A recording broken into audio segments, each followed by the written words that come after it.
Hi, everybody. This is DearMamaSal, and here we are on a Friday night.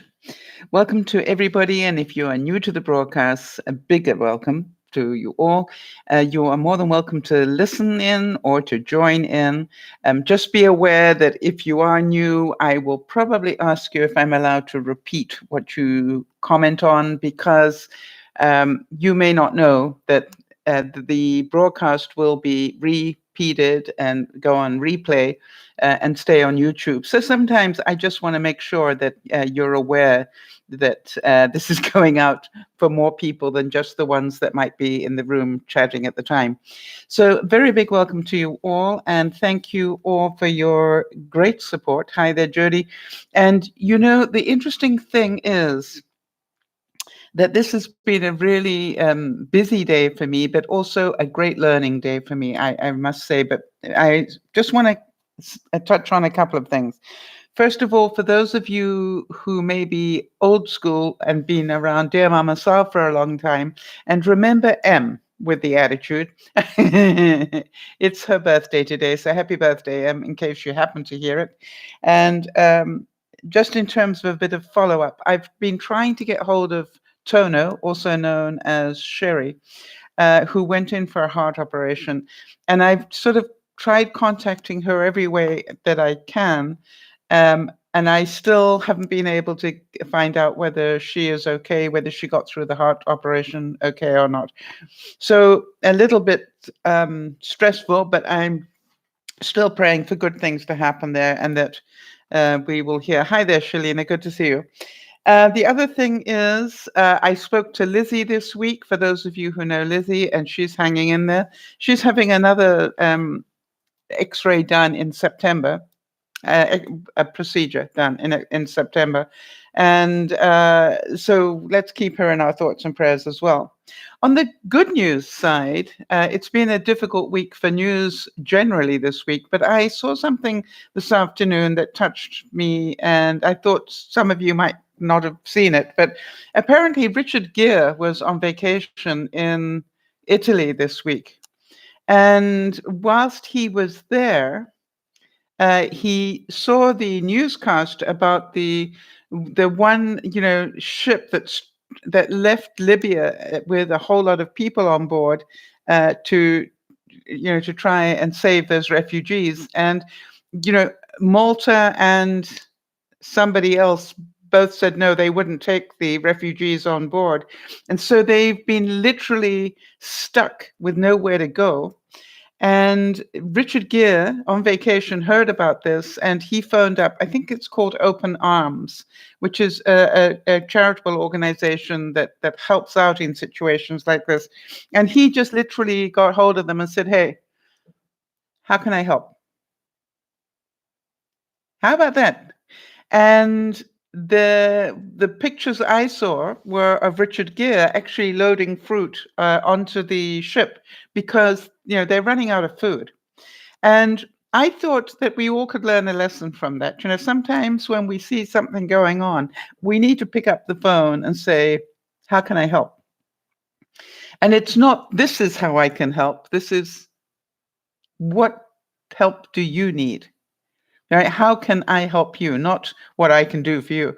And then he not only helped them physically load the fruit onto the stranded ship, but he also did a podcast or whatever, PSA, I think public service announcement, while he was on board. And let me read you what he said, because I thought that's really interesting.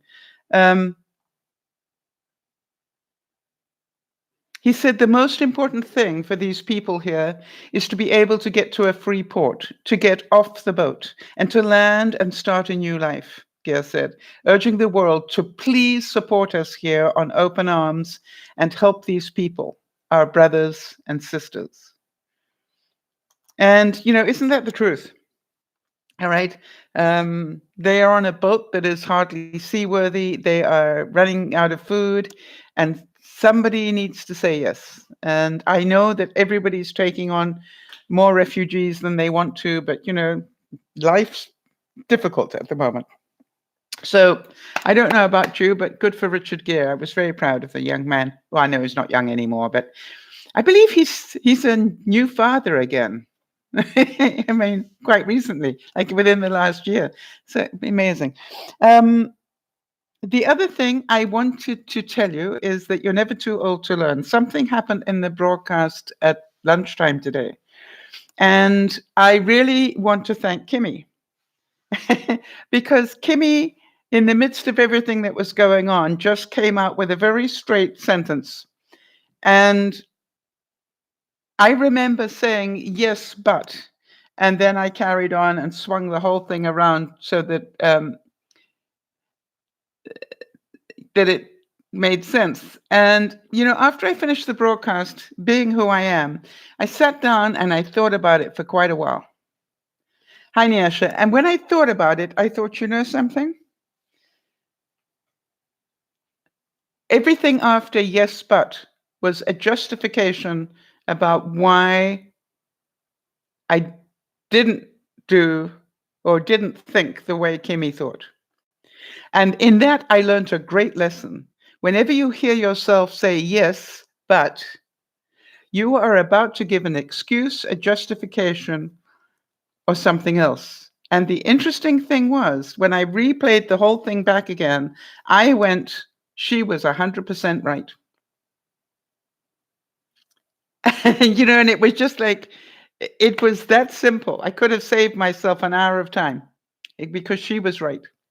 And so I'm hoping that I will be able to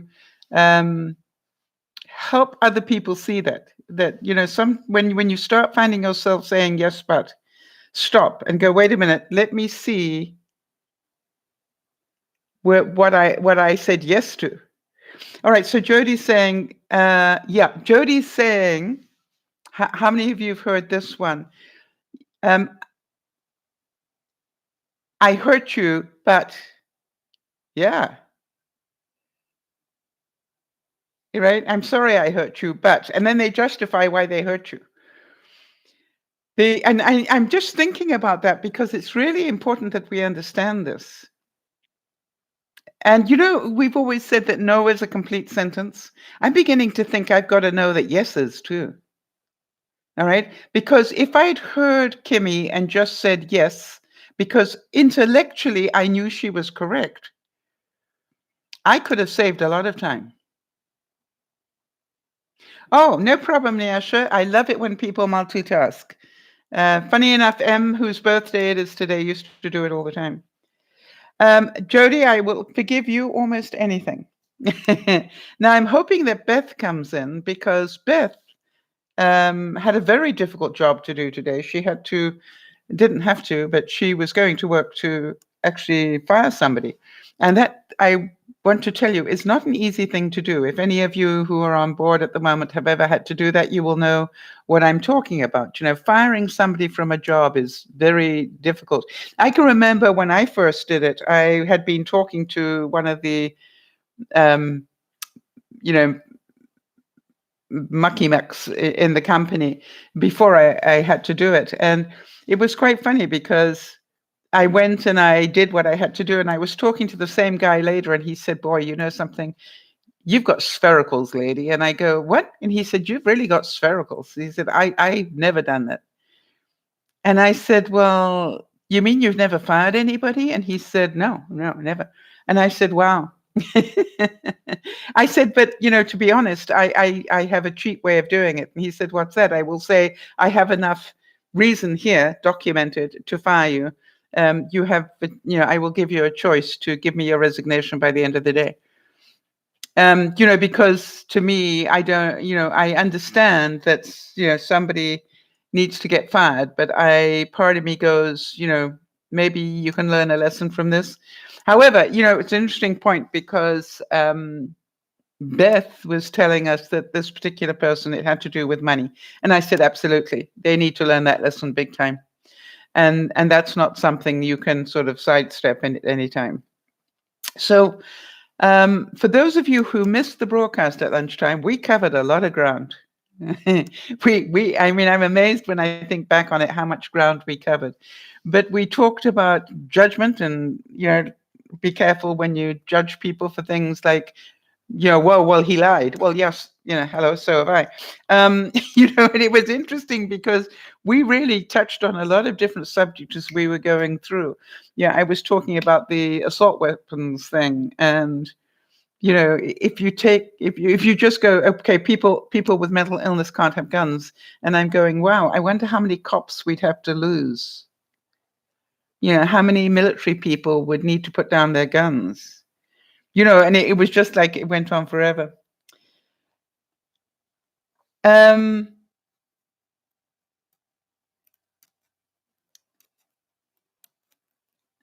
all right, Nyasha, I'm not quite getting why you think it's a backhanded compliment. What did I say that you think is a backhanded compliment?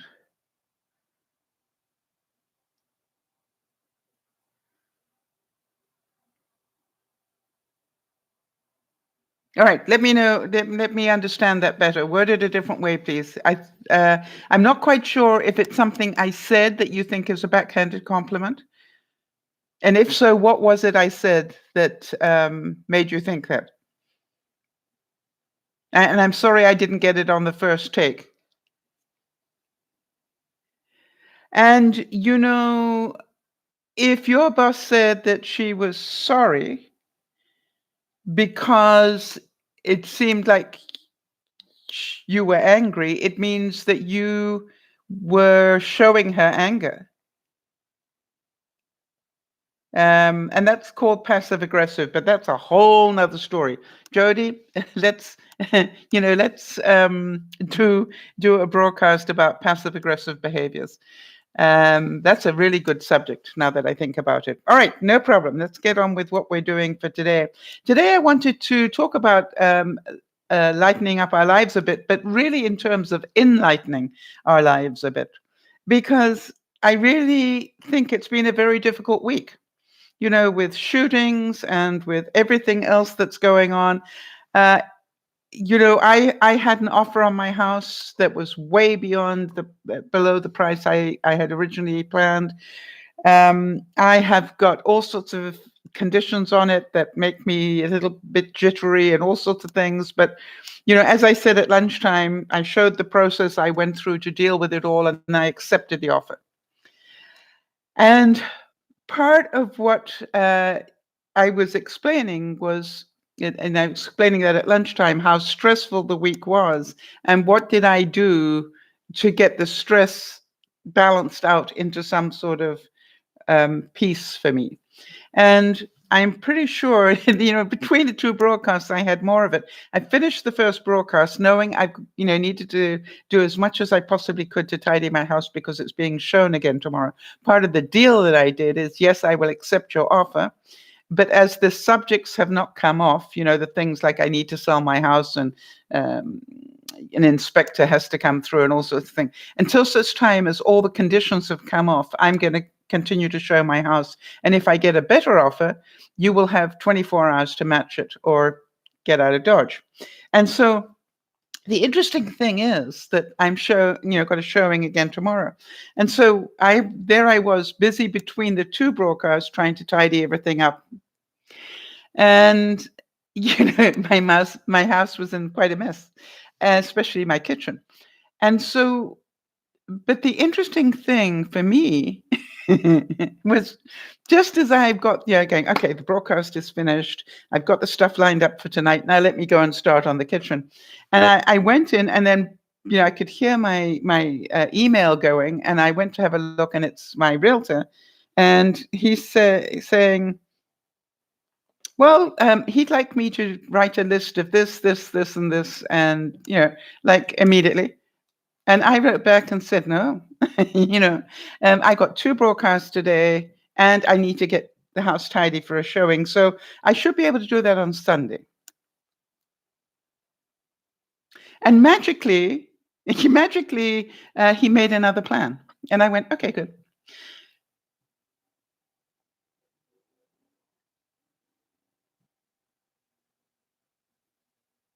All right. Now that's interesting. Nyasha is now clarifying what she said. She said, it's not what I said, but the example that I gave. It wasn't directed at you. The example was anytime the word but is used, normally, in Nyasha's case, she finds that an insult comes afterwards. Hi, Marie. All right, that's interesting. Yes, but so anytime the yes, but, you're right. Um, and I'm beginning to think that when people say yes, but to me, I'm going to wait until the but bit is finished and then go, I would have preferred it if you'd stopped at yes. I'm certain I can find a fun way to change that around and still teach that lesson. But it's really important that you understand that people do that a lot. And I definitely fell into the trap today. And thank you, Kimmy, for teaching me that lesson again. I will make sure that I find a way to thank her, but it was a great lesson. And I passed it on to my friend that we were talking about, and she agreed. It was just like, no, yes would have been the end of the story. And the rest of it was justification all the way down the line. All right. So also hi to Nana. So this is really important that we see that whereas no can be a complete sentence, so can yes. And there is no but. Big learning for me today. Plato said, we can easily forgive a child who is afraid of the light. Dark, rather, who is afraid of the dark. The real tragedy of life is when men or women are afraid of the light. To me, the light, that was Plato. And, to me, light is the truth. All right. Well, what is the truth? And that was what we found out today, which was the truth was the statement that Kimmy made. And it was, and I'm looking at this now and going, wow, that was an awesome aha moment. And we would not have had that had we not discussed the whole situation. And so what I wanted to say is this is the wonder about actually talking about things, because when you talk about things, things happen. And later, if you can go through it, you will see. Hi, Sharon. Sharon was there as well. She was doing a great job today. Later you can go back and look at it, because that's what I do, and say to yourself, wait a minute, let me rethink this a moment. And it was just, to me, magical. I was so happy. And, part of me wanted to almost take down the video and not leave it up there, because, since then I'm thinking differently, and I'm going, no, it's okay. I'm going to leave it just as it is and see, who watches it and who doesn't. I will be happy to talk about it. Anybody who questions it. So Sharon, I really wanted to thank you so much. And I managed to find out as well, Sharon, that you are, of course, 100% right in your comment as well.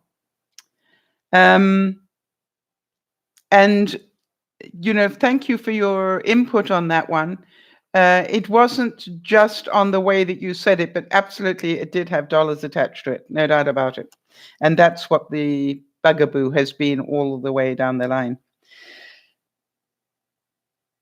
So Aristotle said, it is during our darkest moments that we must focus to see the light.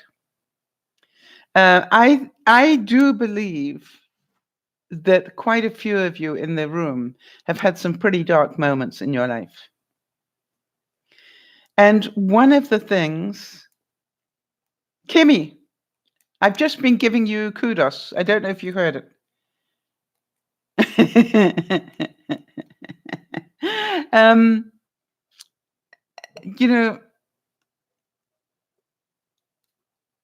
One of the things that happens when you are in darkness is it is so easy to get sucked into it all and forget to be who you are. And who you are is a kind and loving person.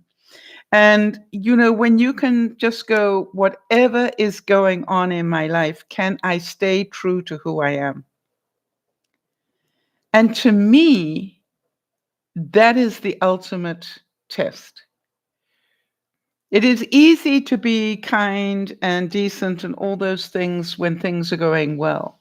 The question is, can you do it when things are not going well? And if you can, then I believe you have reached some level of serenity and some level of enlightenment that most people will not see. Well, I hope you got my note, Kimmy, because as soon as I realized how good your answer was and how I had answered it, yes, but, as soon as that came, that light bulb went on for me, I knew I had to write and thank you, because not only did it help me, but it also helped my friends. So, I said, yeah, the answer was yes. Forget the buts. It was everything that came after that was justification. So well done, Kimmy. And Kimmy, the reason I wanted to give you kudos is because that took great courage to stand up for that. And, you were, right to do so, of course. And you didn't get angry and run away when I veered it off into another direction. And for that, I really want to thank you. And so I want you to, really sort of take a moment and pat yourself on the back here, because you did a great job. And I think in the long term, the fact that you did that will make a lot of people think. And it isn't about being right, that, oh, Kimmy was right and everybody else was wrong, or I was wrong and Kimmy was right. This is about, I learned something today. I learned that yes was enough. If I had just taken a breath after yes and not added the next hour, it would have been a better answer. Wow. But that's how we learn, isn't it? And that was the point. The whole reason we discuss these things. It's not just you guys, right? I also learn as I go through this. And Charles Barkley said, and I think some of you have felt this one, sometimes that light at the end of the tunnel is a train. I felt a bit like that this week. Do any of you relate to that? It's just like, really? What else would you like me to do? All right, so Jody's saying, I really appreciate that we can all express our opinions and learn from each other's point of view. Yes, that is what it's all about. And Kimmy's saying, yes, I learned today too. Every time I come in here, I learn. That's what we're here for, right? It's not, and I just want to make sure that you understand that's what discussing things does. And I think that is what support does. I didn't know that, Sharon. Sharon's saying Charles Barkley is running for an office in Alabama. Wow. That is awesome. I think he'd do very well. He's quite a wise guy. I don't mean a wise guy. I mean quite a wise man. All right. So, Nana, that's what you miss about the channel. What do you miss about the channel?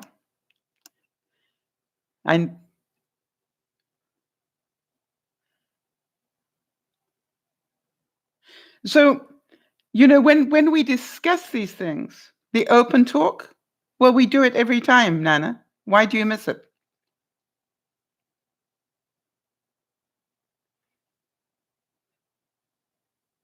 Boy, I want to tell you, there was a lot of open talk at lunchtime today. So I'm not quite sure. I'm missing something here, because every broadcast you guys are feeding stuff to me and I'm repeating almost all of it. Oh, not that much. We have an agenda. No, we don't have an agenda. We have a topic. Right? We have a topic so we can start somewhere. Almost every single week, Nana, we've started talking at one place and ended up somewhere completely different. The only reason that I have a topic to start with is because I want to make sure we add something each week. So I'm sorry you feel that way. But if that is your right to feel how you feel about it. But I very rarely, and on Sundays sometimes I will not do that as much because of the whole idea of Soul Sunday is to lower the temperature. So I will try and keep away from controversial stuff or stuff on a Sunday. And I know Jody normally puts up a note about that during the time so that I can keep it at a certain vibration. But I'm sorry that you feel that way, Nana, but I totally understand that for you. That's right. Beth, I was talking about you earlier. How did it go today, honey? I was just saying what courage it takes to do what you did today, Beth.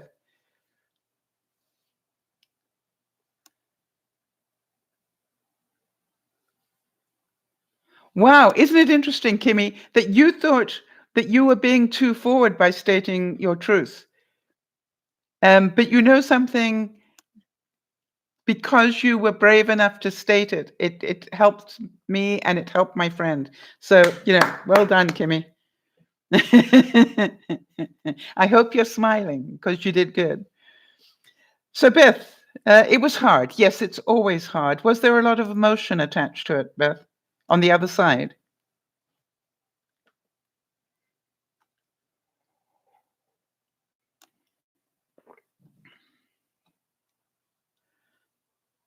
Because, whenever you have to do something like that, right, Beth saying, I'm emotionally spent was hard to fire somebody and we were super busy. He cried. Yes, right. He got caught out.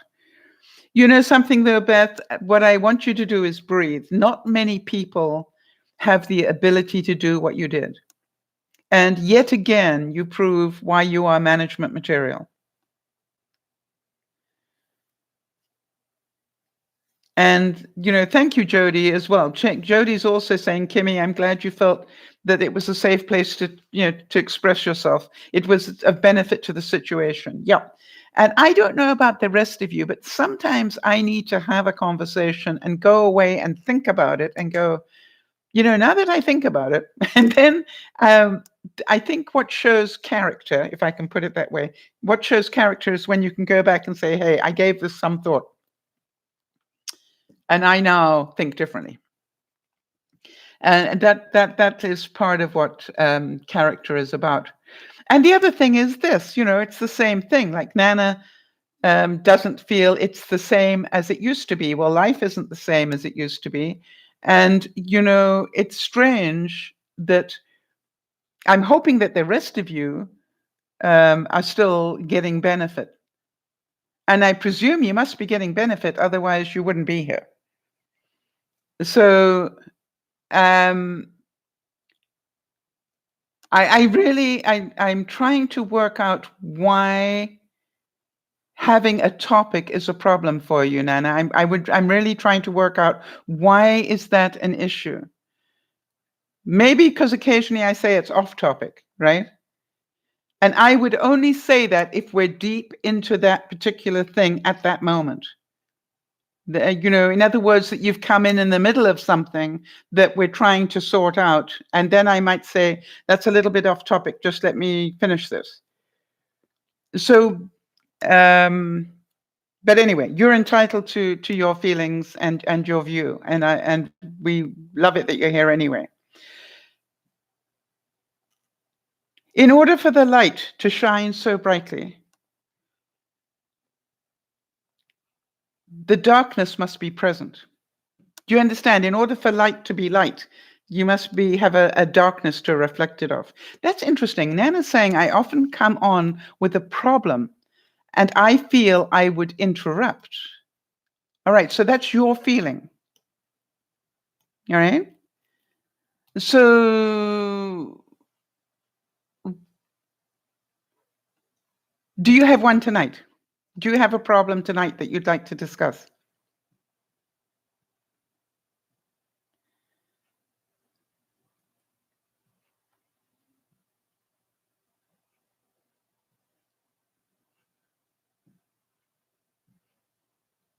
Okay, so it's okay. Will it be okay if we finish the topic section and then get to it after that? What time do you have to go?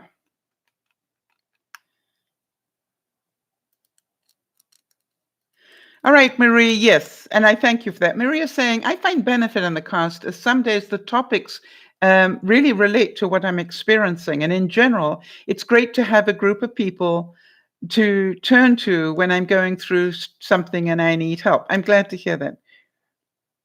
All right, so now Nana. Okay, now Nana's running away from it now. So just move on. Nana, that's being a victim. I asked you a straight question. Is it something that can wait for a while, or do you need to put it up now anyway? And then we can talk to it as we see fit. I'll try and word it into the topic for the day. So when we look at lightening up, it is about being a little bit aware, as Nana so rightly said. All right, as she said, I come in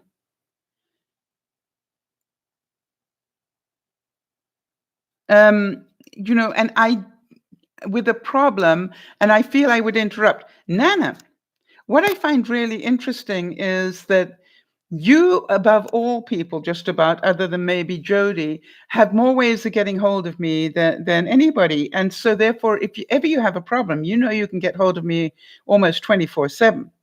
And so, to me, this is like, but you have a problem that you want everybody else to hear about, right? And discuss.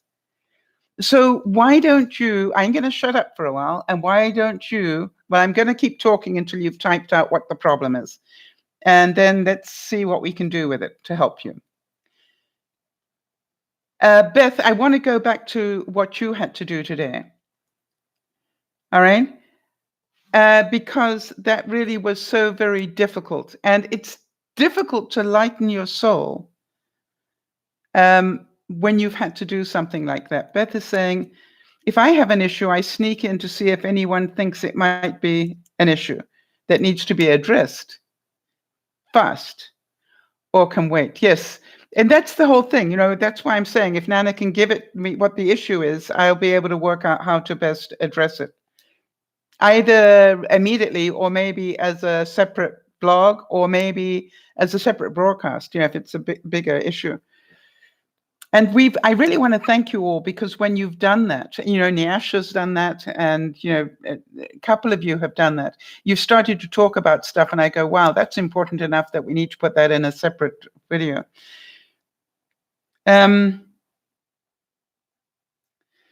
Okay, so Nana's saying, my neighbor whom I love lost his dog this week. Our neighborhood dog we all loved. And after 3 days, he's not doing well. All right, so Nana, we all relate to that. Beth relates to that. I relate to that. Anybody who's ever had a pet relates to that. Is your expectation that he should be doing well after only 3 days? And, I think we need to remember the cycle of loss. Yeah, Kimmy knows it too. I cannot tell you how long I grieve my dogs when they pass. And he is 80. He's crying so hard. Yes, he's grieving. The same as you cried so hard when you lost your friend recently, Nana. Hi there, Roseanne. Are you getting a dog still? Oh, let me move first, Roseanne. Yes, it's terribly hard, grieving. And quite honestly, if your dog or cat or whatever has been your best friend for 15 years, you can cry for a long time. Not this bad. You're saying that you didn't grieve as badly. But yes, if his wife is worried too, get him to a doctor.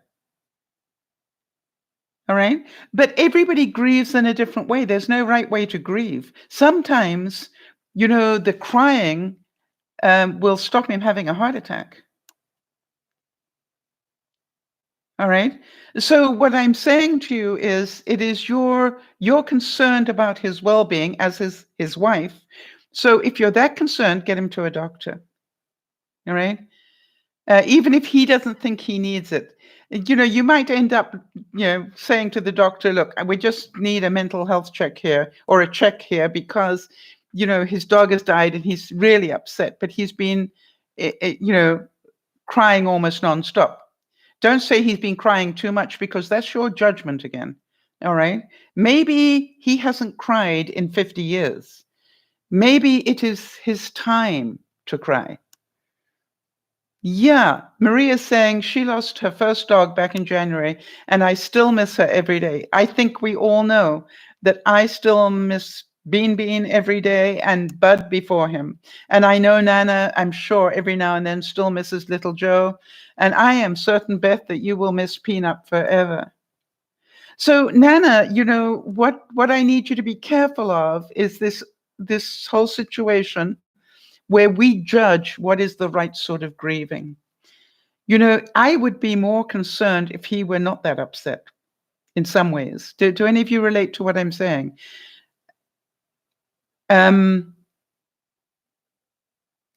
Yeah, our pets, when they are, part of the family type pets, they are like children to us. And I don't care who tells me, no, they're not, they're just pets. Well, hello. In my life, they're like children, right? And so I understand you're not judging. Okay. And I think, I think the best help that you can give your neighbor is to support the wife and say, how can we help you get him to a doctor so that we can make sure he's okay? Maybe that's the best support. But, the other thing is just, just say to her, we hear you that you're concerned. How can we support you? Would you like us to come with you to the doctor so we can have him checked out? Or how can we support you here? So you're not telling her she has to do it, but just give her that option. He cried in your arms today. I'm not surprised, Nana, not surprised at all.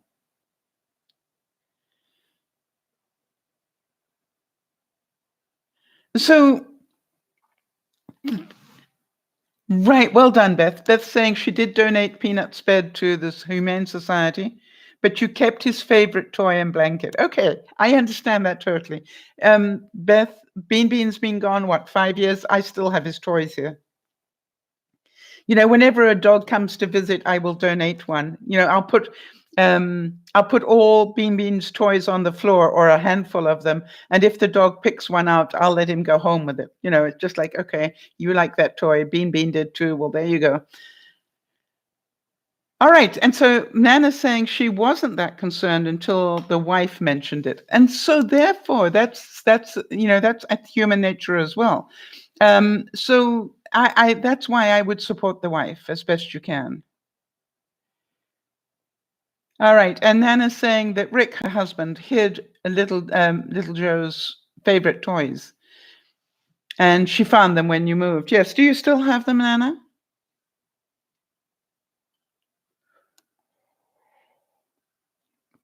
And so let's make sure that we get this point made really clearly for viewers who might not get this.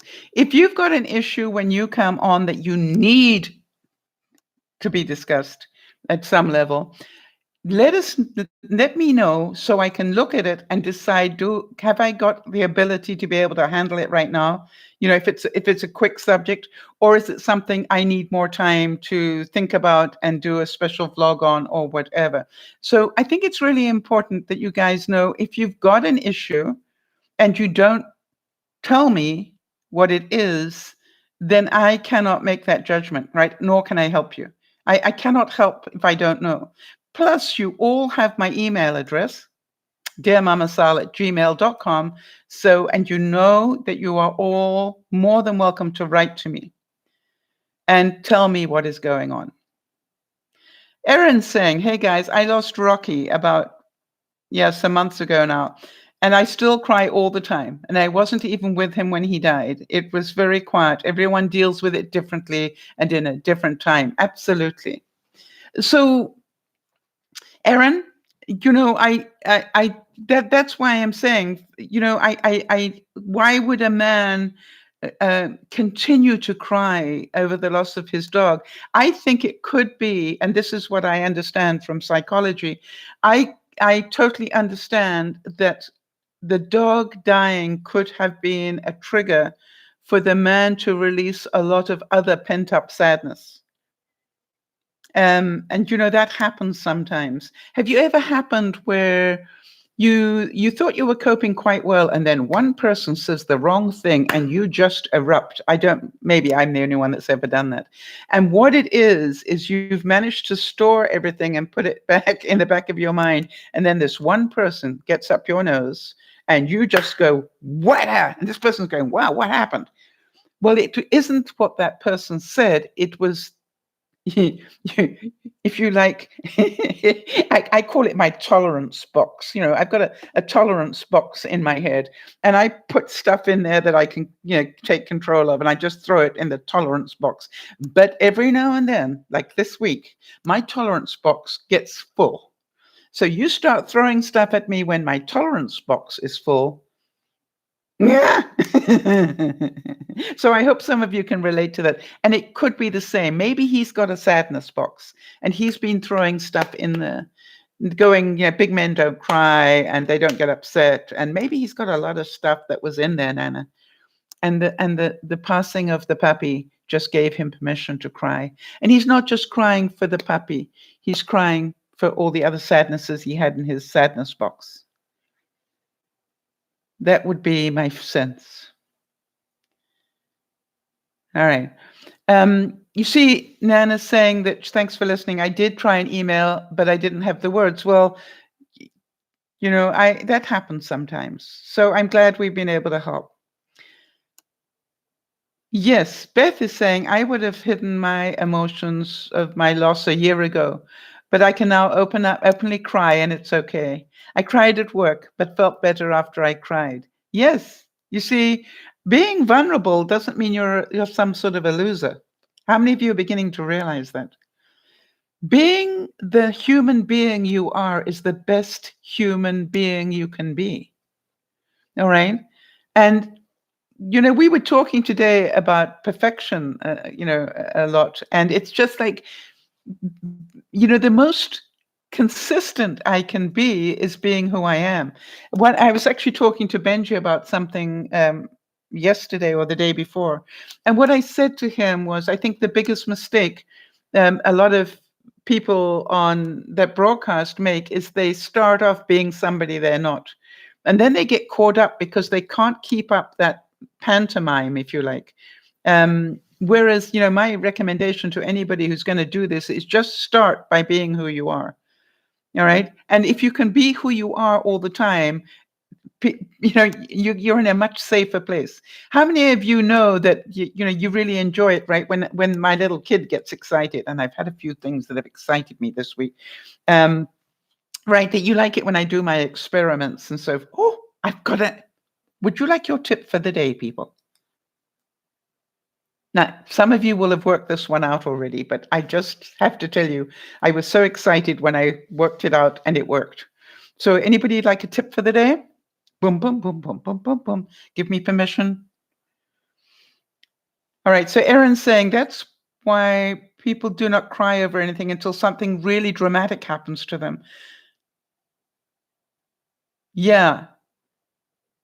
That dog could have been his man's best friend in the world. I quite agree. And that's what I think, and it released it. Beth saying, owning your emotions is beautiful. Without emotions, you can't learn and appreciate life and enjoy every second. I want to tell you, I openly cried on the broadcast today at lunchtime, and probably will do it again today. All right. Anybody eat popcorn? Anybody make their own popcorn? Otherwise, this isn't relevant. So if you never eat popcorn, you see, I love popcorn, but I hate the kernels. Drives me insane. So let me first of all ask my very intelligent viewers, how do you get rid of the kernels in your popcorn? Maybe, all right, Kimmy's saying she microwaves hers. Yep, I want you to microwave some. All right, Naniesh is saying, I have the opposite. Every and each difficult situation faced within my life, I must have to tell somebody about it, trying to seek help. It's a really good thing to talk about it. Good for you, Naniesh. The more you can, talk to people about it, the more quickly you will recover. All right, so you can buy a huge elephant popcorn online. I don't know. All right. Erin says, it still happens to me with my mum's death. All right, this is the grieving. And obviously with the recent circumstances with your daddy, yeah, that I will be holding in a lot. And one person says something that I wasn't necessarily wrong, and it just hits me wrong. Absolutely, Erin. And so I will tell everybody that's watching, if Erin lashes out at you in the coming couple of years, remember what she's going through at the moment. All right, so Beth's saying, I make them in a brown paper bag with a tiny bit of oil and microwave. How do you get rid of the kernels that get left over, the hard ones, the ones that break your teeth? Oh, you buy the big farmer's market kettle corn ones. Okay, that's super. I'm saying make your own popcorn. That's what I was saying. How many of you make your own popcorn? And if you do, how do you get rid of the kernels that don't get popped? That is the question I'm trying to get answered. If you make your own popcorn, how do you get rid of the kernels that don't pop?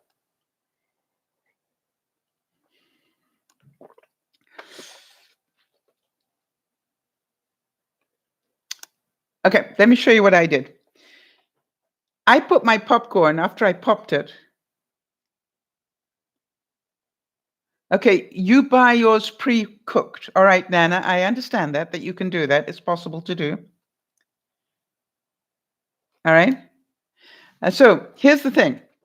I found that make it in, I use a casserole dish with the lid, and I throw the kernels in there, put the lid on, and hit 4 minutes, and off it goes. And it pops a whole lot of corn. That's great. What I do is I then put it in one of these, and I make a little hole in the corner here, and then I shake it. This one's hole is a bit bigger because I just poked it a bit bigger to make sure that it would come out. But you understand, then the small bits will fall through, including the kernels. Not pre-cooked. So you buy your popcorn online. So again, I'm still asking, if you make your own popcorn, not all the corn pops. Right? That's what I'm trying to find out. Yeah, Sharon, it works. All right. And it doesn't have to be a plant. I just happen to have, one of these containers that I got fruit in or something. But think about that. All right. I know some people just cut a hole at the bottom of the bag and shake it really hard. The trick is to shake it really hard. I like doing it in the plastic because I can sort of look at the bottom and see, how many kernels are left. Well, Jody, I thought you'd enjoy it. Does it make sense? So you just, shake like that and you go, oh, look at that. Kernels come out.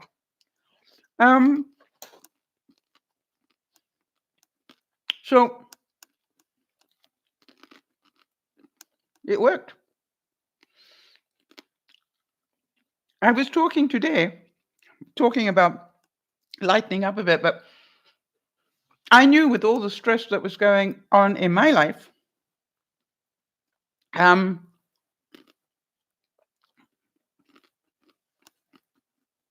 okay, Nano's saying, look up mushroom popcorn online. All right. Jody, perhaps you can make a note so I can do that. So what I was saying was that I knew, because of all the stress I was under this week with a new offer coming in, with it being so low, with all the conditions that were attached to it, that I was going to be under more stress than normal. And I also knew that meant that I would probably be snacking more. And what I decided was, if I know I'm going to do that, why don't I make myself some healthier snacks and to give myself permission to have these snacks rather than something else I might find which is not as good for me. I know popcorn is good fiber.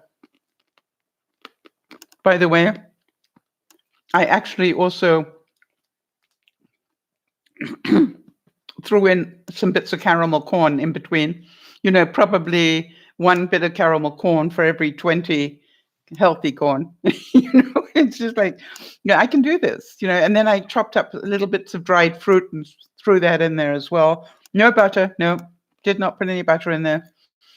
Although I'm pretty sure that if I'm, for those of you who are eating keto type food, it's okay to have butter.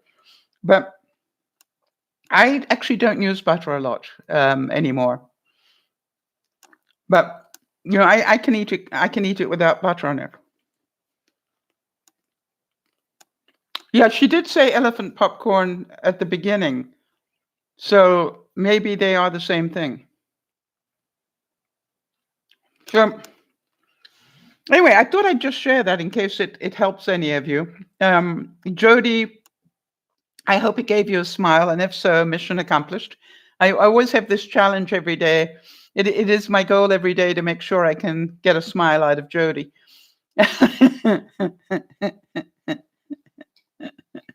By the way, I got a really big smile out of Marnie today as well, so I had a happy day on that one.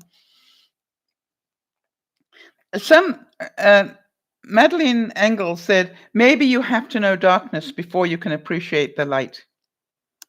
All right? How many of you can feel that until you can truly and honestly appreciate the darkness in your life, you don't truly and honestly appreciate the light.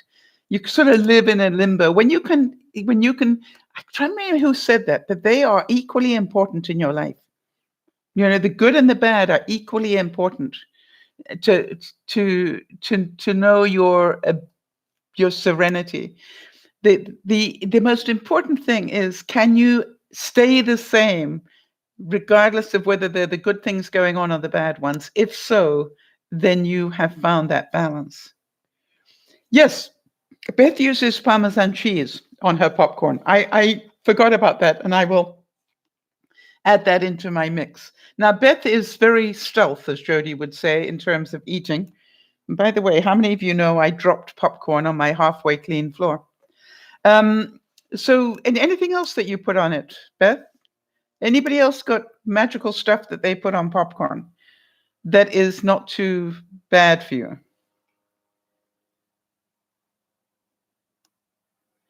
All right, so listen to that wisdom. Nana's quoting, it's the wind that almost blows a young tree over that makes it strong. That is so true. All right. It's like we need these. I think if you can look at it, that these challenges in our life are about testing us. Can we stay?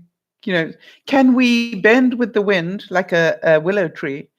But in so doing, we don't fall over. We just bend with the wind. All right. So Beth likes to put hot sauce on her popcorn. Don't think I could do that. Wow, Kimmy puts lemon chili powder. Ranch powder is amazing. Does it have garlic in it?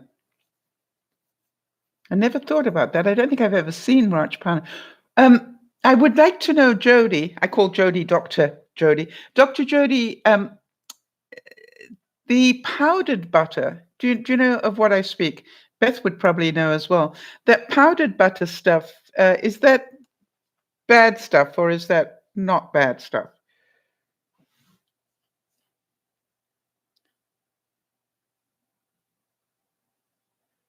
Nana's saying we used to put a fan in our greenhouse with the seedlings.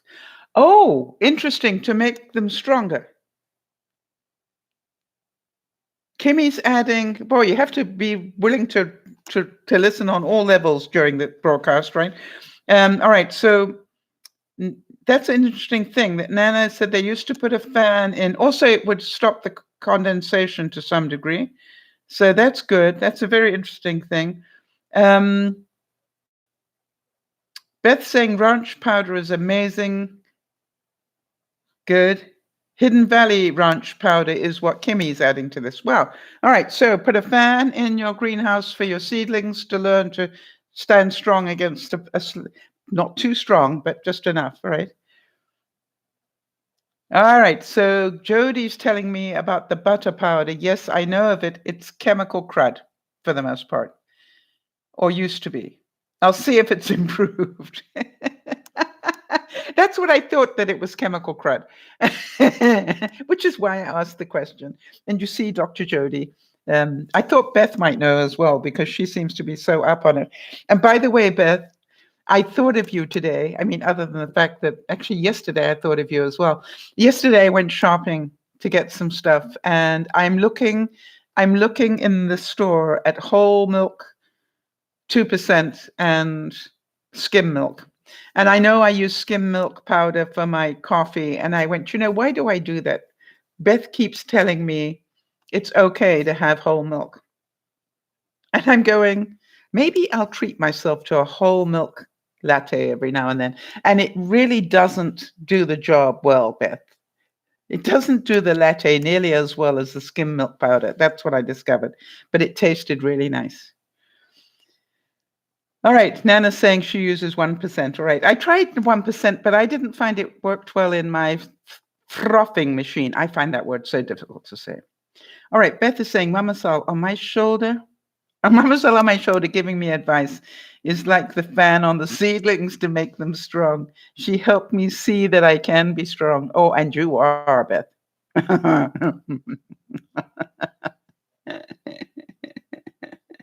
All right, so Jody has now learned something during this broadcast that she needs. I think it's called Lighten, chili Lighten.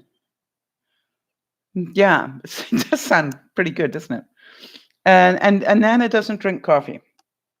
You know what I nearly made today? I nearly made myself a licorice latte.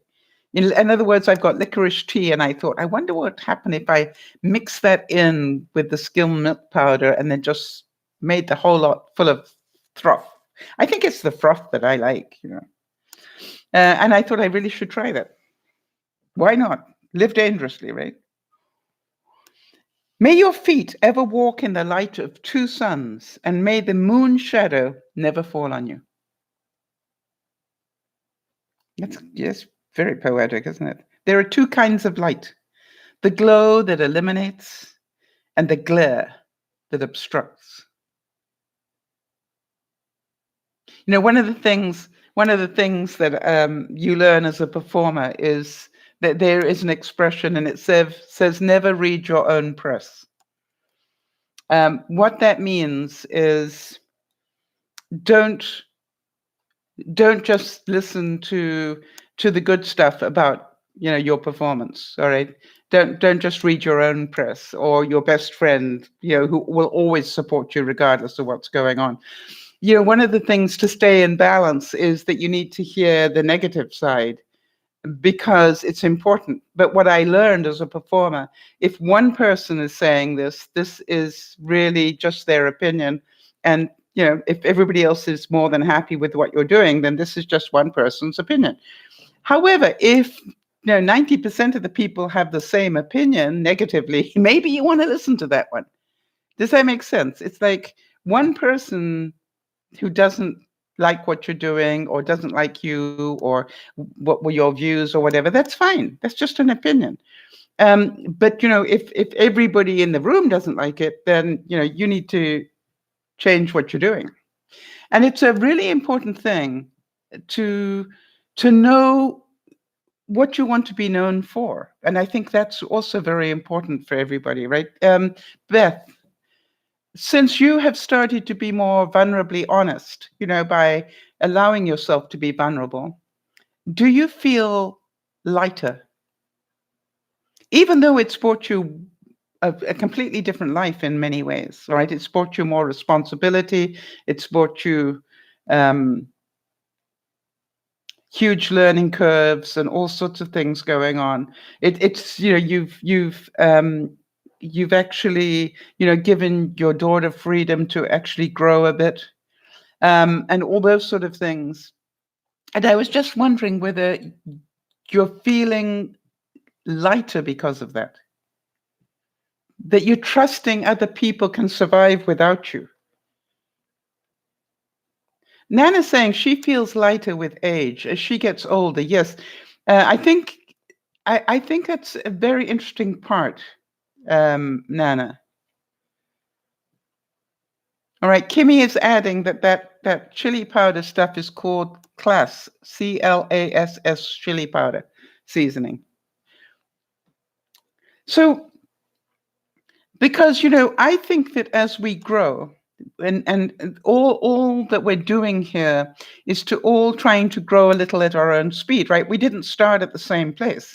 We've got some people who have a lot of knowledge, some people that have got slightly less, and then some people who come in with very little. And then everybody is growing at their own speed, which I think is really important. Yes, I remember that. Beth is saying, my sister once told me that this job was beneath me. And look at me now. I feel like I'm floating and I can see good and bad, but I feel amazing. It's not weighing on me consistently. I still have those moments. Of course, you're human. But Beth says, but I float above them.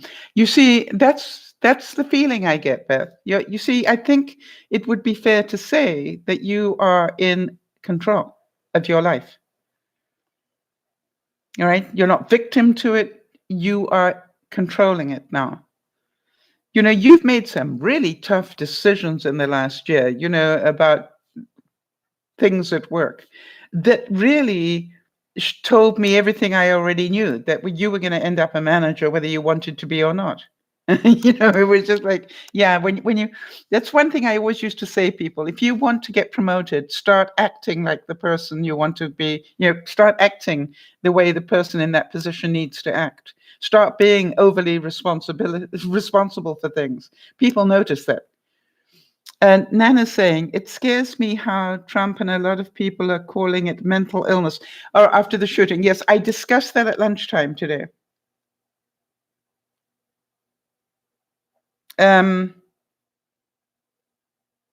Right, and Nana's saying mental illness has taken years for many people not to be ashamed. You can't clump it all together. Absolutely. The same way, Nana, as I was discussing at lunchtime, and I agree with you. I think the word that I would use is stigma, right? There was a stigma for so long about mental illness, and now people are getting much more honest about it.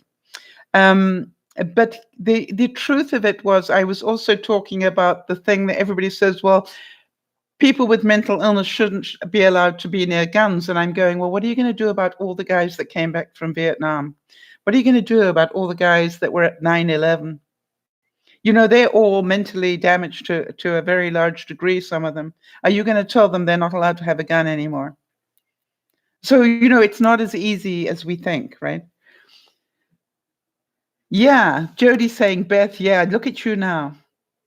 Not want to being mean about your sister, but you can't take her words. You can take her words and put them between two slices of bread and serve a lovely sandwich to her. It was mean what she said to her.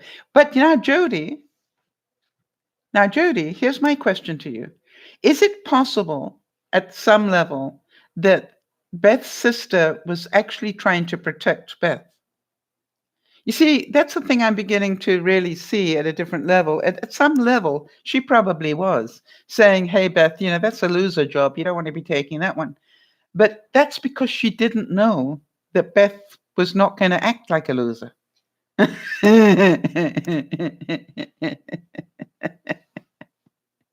right.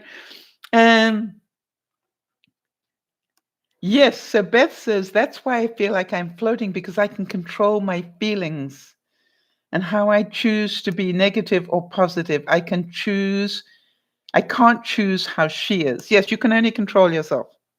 Absolutely. You got that one now. Yeah, see, Jody, and that's what I keep trying to work on, which is, is there any way? I mean, I keep looking at, the stuff I've got going on with my sister. Is there any way that she really would like to be a nice sister?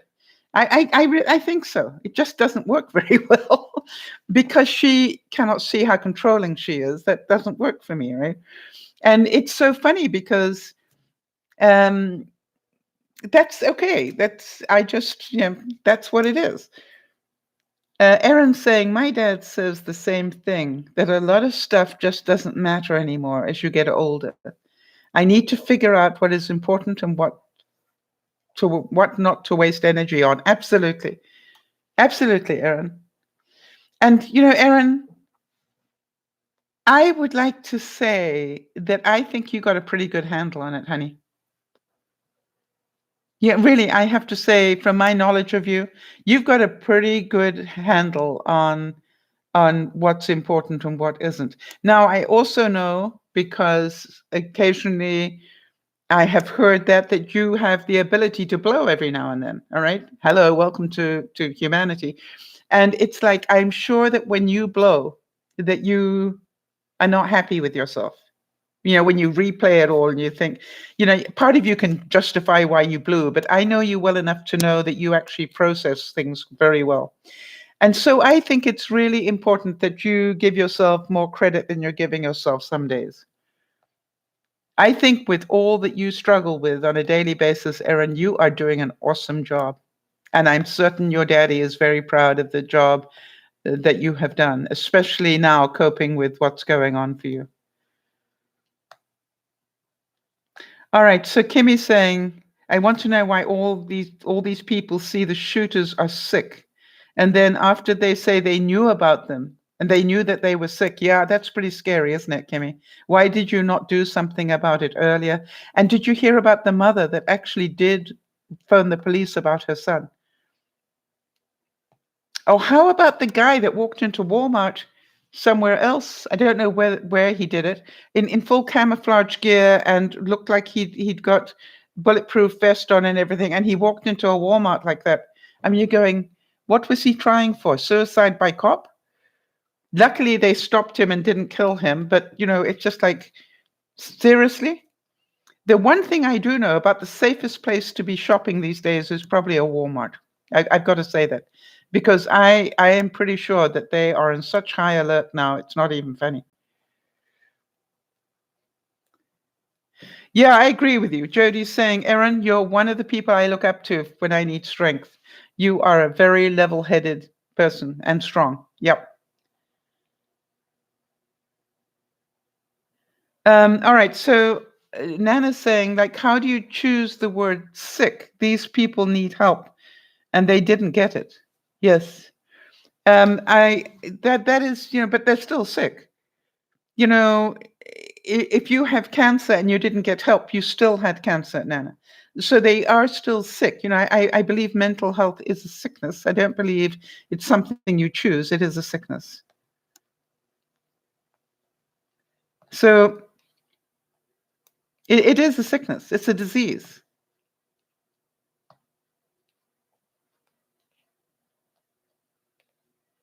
All right, so Erin's going, and then you, Jody. She's saying, Erin's saying, I do not deserve that credit because I'm not as strong as you think. If I'm level-headed, credit belongs to the two amazing people who raised you. Yeah, you know something though, Erin, they raised you and you listened and you continue to learn. All right, so Nana's saying you like how she chose that word. All right, got it. All right, I understand. You like that she used the word sick. Yep.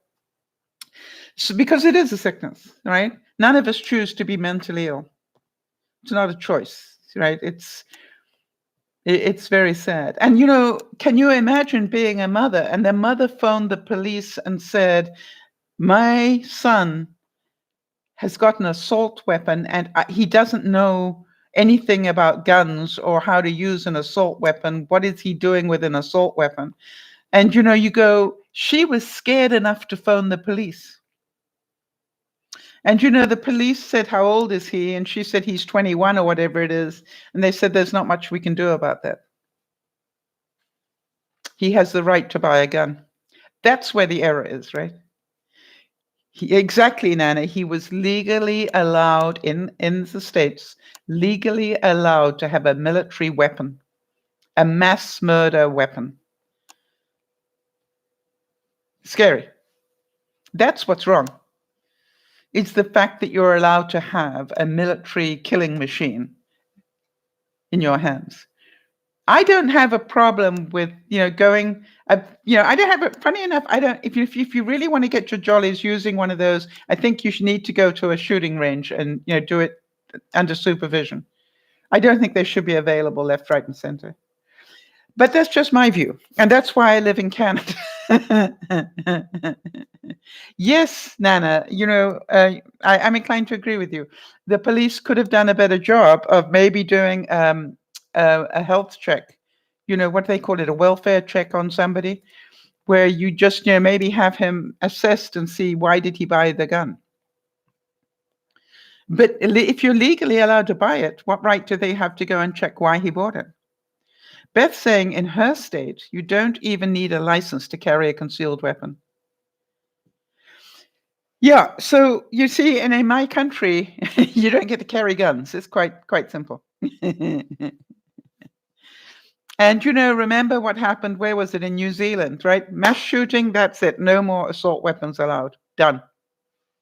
In like that prime minister, she did that in like 48 hours. 1 minute they were allowed to have assault weapons. Within 48 hours, nobody was allowed to have them. I think that took great courage.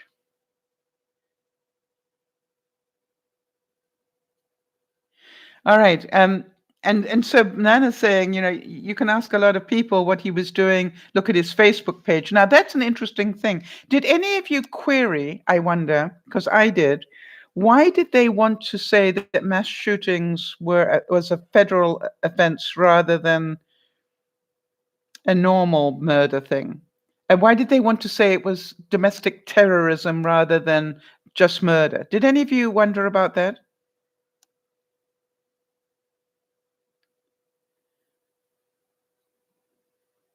And I did a bit of work on Mr. Google about that. What rights? Yeah, what they said, it was murder. That's what I said. So what difference would it make if they make it that it's domestic terrorism? That was my question. And it's just, but you only go to get the death penalty once.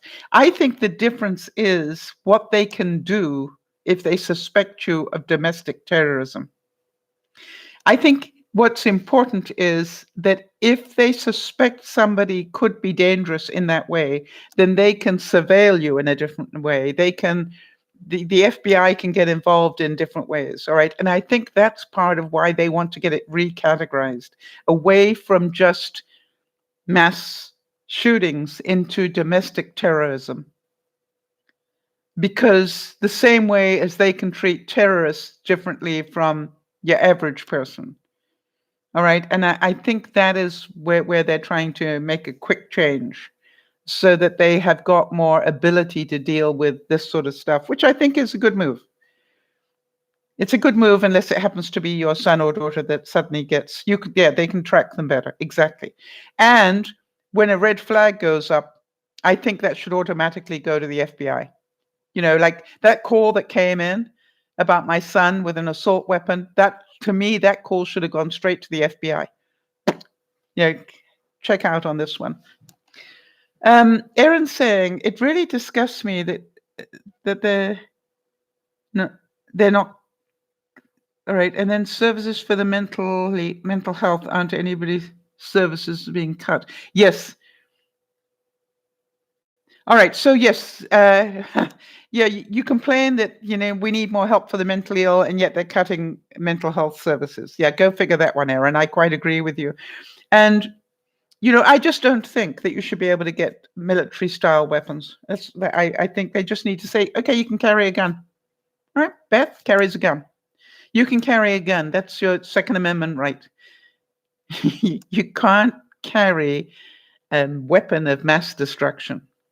All right, it's got to be something that you need to reload every now and then. Yes, and that's the other thing, right, Jody? That's true, right? It also ensures the death penalty. If terrorism is involved, it does carry the death penalty. And by the way, how do you feel that the U.S. is bringing back the death penalty for murder and various other things? I found that interesting. Yes, you know something, Nana? I think a lot of us would say the same thing. If it were my child, I would want to get help before this happened. All right. Because, you know, some of you know, I did work in the prison system as a volunteer for quite a few years. And one of the things I always said to myself, I cannot tell you how scary that is, by the way. But one of the things I always said to myself as I was going into the prison system and, you know, into protective custody, where I did a lot of work, you know, where they really have the more dangerous people. I said to myself every time I pressed that button to get into that section, I literally prayed. I'd say, God, please protect me, and remind me that nobody in their right mind does anything that lands them here. Do you understand my thinking? I know there are some evil people. I understand that. But the majority of people who are incarcerated, you know, you don't do these things if you've got, you know, if you've got Bundy didn't have, you know, I cannot think that he had a healthy mind, all right, to be able to do what Bundy did. Did Charles Manson, you know, and you look at this and I go, I don't care if they're not legally insane. You just something is wrong that you can even consider that. You know, and there's so many people who have exactly the same upbringing as the young man who went and did this, but you know, something set him off.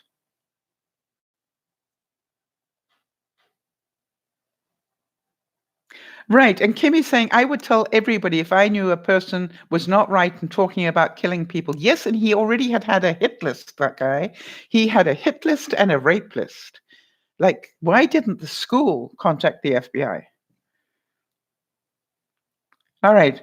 So the Second Amendment, the you know, it gives you the right to carry arms. All right, I understand that. The NRA, um, you know, has enormous amounts of political money. All right, they put millions and billions of dollars into politics to be able to keep the NRA strong. And I understand that. And they want to protect their right to carry guns. I don't think anybody wants to take away Second Amendment rights. I really I don't hear anybody saying that because they know it's not going to wash in the states, right? Other most more other countries will do it, but you know America's not going to do it. The same as they didn't go metric when the rest of the world did, right? They are very stubborn about some things, and I understand that. So to me, it's like I don't think yet we're asking to get rid of the Second Amendment. What I'm saying is let's get rid of assault weapons. You know, people are not doing these mass shootings with a six-shooter. They're doing it with a military-style death machine. That's the difference. All right.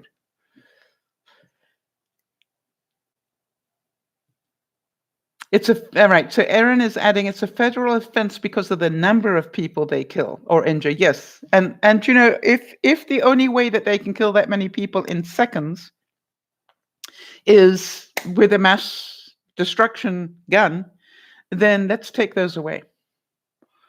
All right. Now, you know, I also understand that they're saying you need to have them locked up and this, that, and the other. I actually say that I can understand why the NRA would have an issue with that, because if you get an emergency in your house, you don't want to have to run to the garage to pick up the bullets and run to the gun cabinet to unlock it and get out your gun and then go to the person intruding. Hang on a second, I just got to load my gun up. I understand that. Yes, I agree with you, Beth. Beth's saying I'm more worried about how tons of money can change the people we elect into office. Yes, I agree. And part of that tons of money is from the NRA. We know that for a fact. So what I'm saying is this is a huge debate. The interesting thing, though, the interesting thing is it is shifting the way people are thinking in the States. And so this next election, as I have said many, many times, this next election will be a very important one.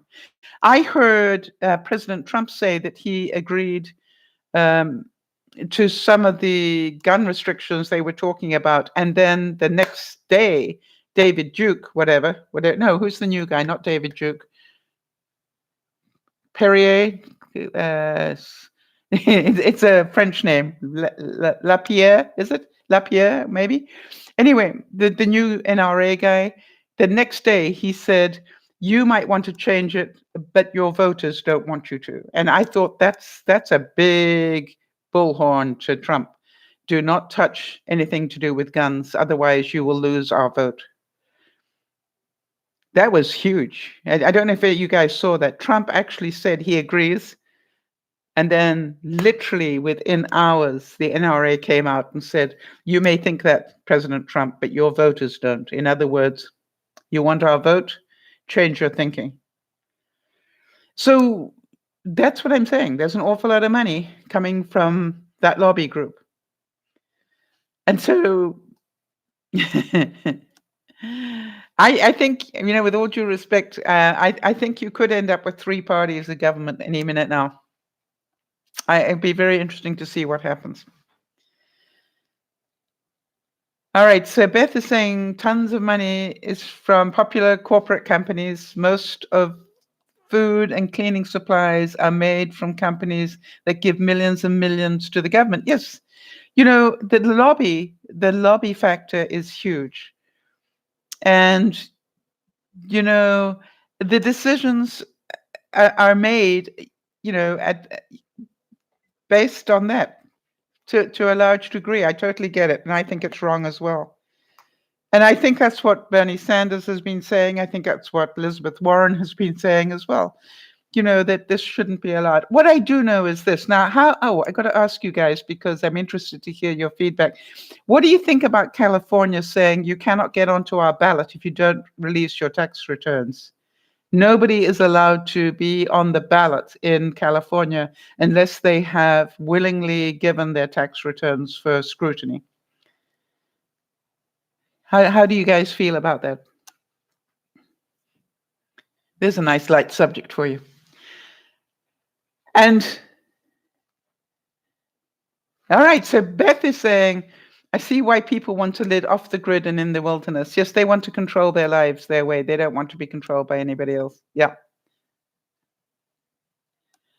And, Beth, if you think about it, that's what the hippies did as well back in my day. All right. The hippies didn't want to have all this control either. And they went and lived in communes to live by their own rules.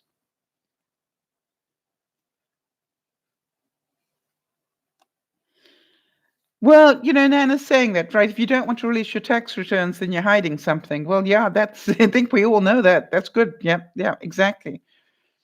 I had somebody live in my house for a while, and they did not want to share any of their information on the internet, for any, and I'm saying, why is that? And they said, well, because, then Big Brother gets to know too much about you. And I'm going, got one of these? Wayne Lapierre. I was pretty good, right? Thank you very much, Jody. I appreciate it. I got one of these because if you own one of these, we all know that they know exactly where you are, exactly who your friends are, who you talk to. One of these has given them huge information. All right, here we go. There's Trinksy. Hi, Trinksy. Good to see you again, honey. And if I knew how to say hi in Norwegian, I would.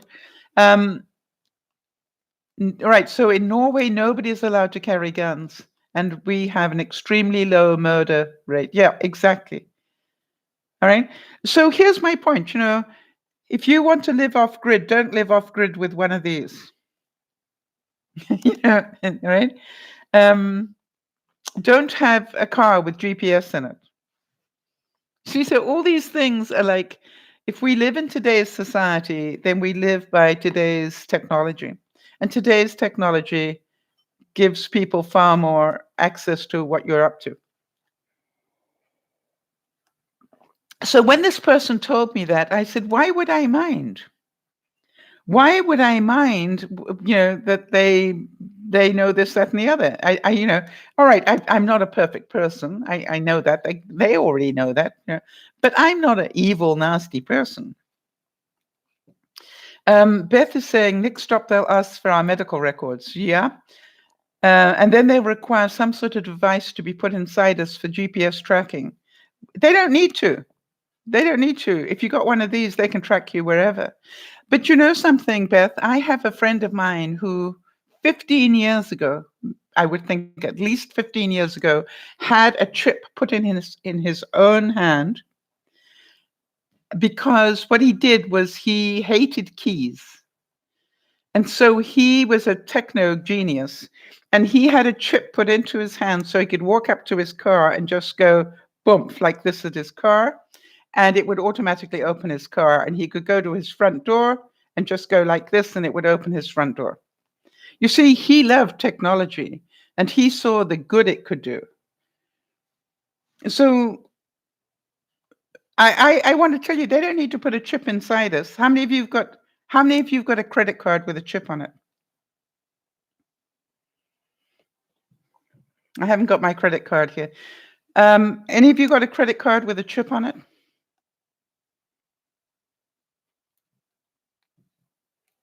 Because if you use a credit card, they can track you. All right. So, but I don't mind that they track me. I don't mind that they know where I go shopping and what I buy. Right? it's no biggie to me because I don't care. But I understand some people don't like that. They think it's Big Brother is watching too much. So,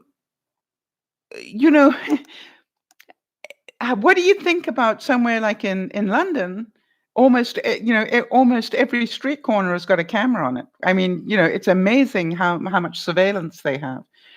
Probably in New York City, I'm pretty sure Times Square has got more cameras on it than I've had hot dinners, if you know what I mean. So, this is just like the way that it's important. For those of you who know Dougie, yeah, Jody, they'll see what you like at Amazon, yeah? And they're going to know, all right? And they're going to know what you're buying. So you stop those erotic books coming in, Jody.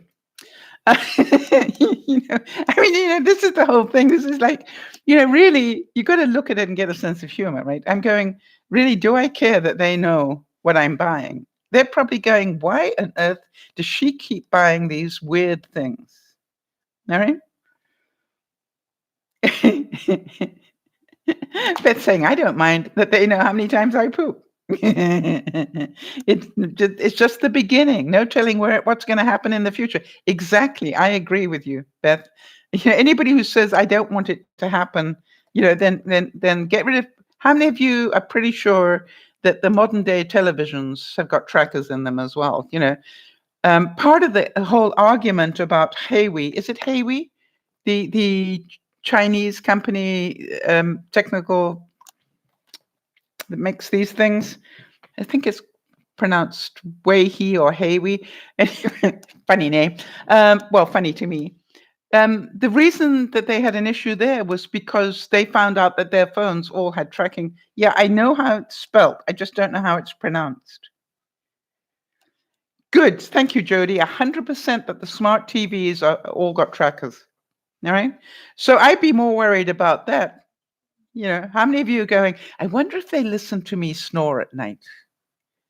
Right? And are they upset that I've started sleeping the other way around on my bed? Because I found out recently that if I actually turn around, I've got one of those beds that lifts up, but I've bent the mattress so badly at this point that I've started sleeping on where my legs are. It actually works better. So lighten up about this, people. If you don't want to be tracked, which country you're going to go to today that's not going to track you? I don't think it exists. I really don't think it exists. We are past there.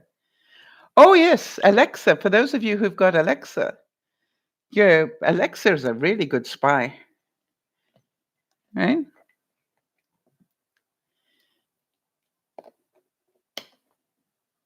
I wanted to, Kimmy's saying she was going to work security for Pinkertons, and the FBI has her prints and background. I want to tell you, the FBI's got my prints too. I'm pretty sure. It's just like, so. All right, so Erin's saying she has a debit card with a chip. Yeah, I've got a credit card with a chip. I've got a debit card with a chip. So they know. And by the way, it's really useful, isn't it? Because they can, if somebody steals your credit card, I can't tell you how many times I've had a call, probably at least 3 times in my lifetime. I've had a call from Visa saying, just want to check, did you by any chance buy $200 worth of video games yesterday? And I go, what? And they go, well, that's why we're asking you. Somebody bought $200 worth of video games with your credit card yesterday. Huawei. Thank you, Lauren. I knew I got it close. And no prize, but I got it close. Yeah. And so to me, there are some uses for it. A car with a GPS, if somebody steals it, they can tell you where your car is. How many of you have activated the Find My Phone app that you can have in your phone now, so that if somebody steals your phone, you can go somewhere else and say, Find My Phone, and it will trigger it, and it will also disable it so they can't use it.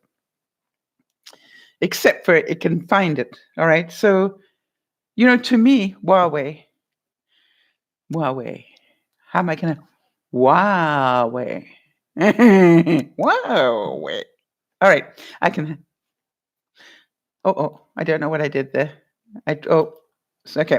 So what I say to most of us, understand this is technology and it's going to come faster now than it's ever come. All right. I'm pretty sure that within another 10 years, we'll be going, gosh, let's go back to the old days where we just had chips on our phones and stuff, because I'm pretty sure that they're going to have them in our eyes and goodness knows what else. I think Beth is right. Right, they're going to know that Erin buys way too much stuff on Amazon. Yeah. Hey, Erin, they're going to know that I am price shopping at Wish all the time.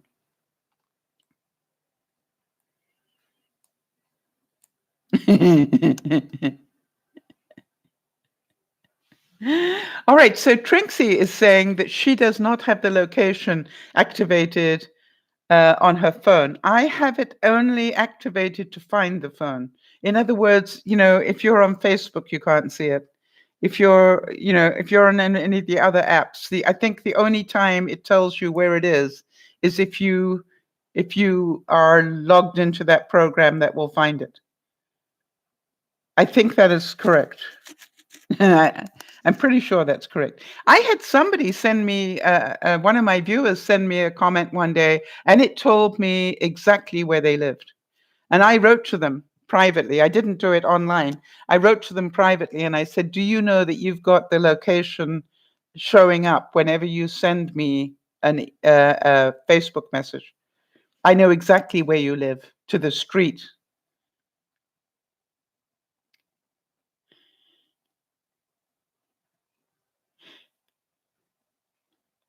Yeah, so I think Kimmy's saying the same thing. She only has it turned on for certain apps. All right. So you see, that's the whole thing. Beth saying, I accidentally threw my phone in the garbage. Thank goodness the garbage can was ringing outside the building where I clean. What's that noise? My phone. I'm sorry to laugh. Yeah, you use GPS, exactly. This is like, thank goodness I have GPS. How many of you going, have any of you done that? How many of you got a key fob that you've got a panic button or something on your key? You can open, what I'm saying, right? Because you can see the body language is talking much better than my mouth. All right, how many of you got a clicker for your car? Have any of you ever intentionally turned on the alarm so you can find out where your car is in a shopping mall? I did it once. I'm going, where is my car? And, I couldn't see it for the life of me. And eventually I went, I know how to find it. And I just hit the panic button. I just kept turning around. And sure enough, it set off the alarm. And I went, there you go. Hello, Mickey.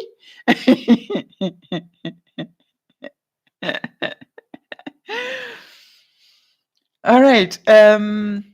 All right. So Lauren's saying there's been a big hoo-ha about Snapchat sharing people's locations without their knowledge. Yep. Oh, Kimmy's saying she does that all the time. I think you should be able to. How many of you go for this one? I'd like to be able to press a button and a flag goes up on top of my car, going, or a hand comes out and waves at me and goes, "I'm your car. This is me." I'd like that. All right, let's talk about that. What inventions would we like? I would also like to have a button, a control panel on my car. When somebody lets me, merge in, they're kind to, leave me space, that I can press a button and it flashes "thank you" on my back windshield, my back window.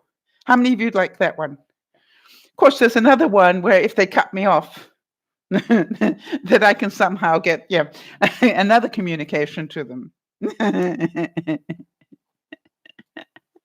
Oh, actually, something? I talked about this years ago, and I think I did see a car that actually had it. I talked about this 20 years ago, that's what we need. Because sometimes you just don't, with the darkened windows and everything, you can't always thank them nicely unless you stick your hand out and give them a wave, and then they think you're giving them the finger, so you could get killed. So to me, I would love to be able to say, how kind, thank you. Have a great day. I'll pay it forward. Something nice to make people's day. So what else? Well, I was quite surprised because I've been talking about it for a long time, and then I'm not joking. Either I dreamt it or I saw it. I think I saw it somewhere, and I went, "Look at that! Somebody did what I was talking about." But I'd love to be able to have it to press a button on my keychain, and the hand comes up and waves at you and goes, "I'm here." Those I know, those things they have in car places, the big wavy man thing. You know the one I mean? Can you imagine that? You press the button and the big wavy man comes up and goes, "This is where you are." All right, so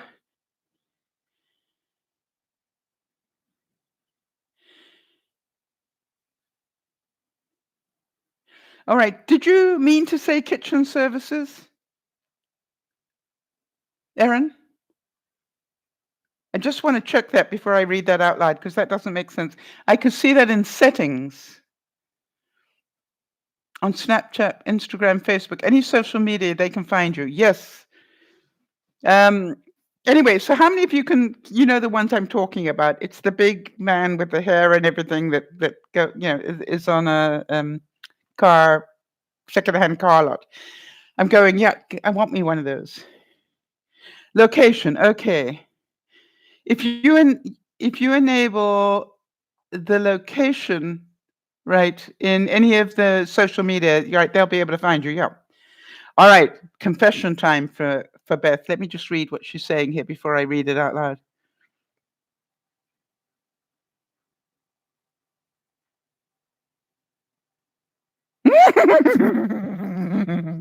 I've got one of these as well. Beth saying, confession. I put groceries in a car I thought was mine because it looked like mine. I opened the door and then I panicked. I was trying to get everything out before the owner showed up. Well, I relate to that. Have you ever done that in a store, people? Have you ever been filling up a cart and then you turn and go and get something and then you come back and you carry on filling up a cart and then I've done this a number of times where somebody went, do you know that's my cart? I go, what? Do you know that you just put your groceries in my cart? And I go, no, that's mine. And then I have a closer look and I go, oh, I am so sorry. How many of you can imagine me doing that? Yeah.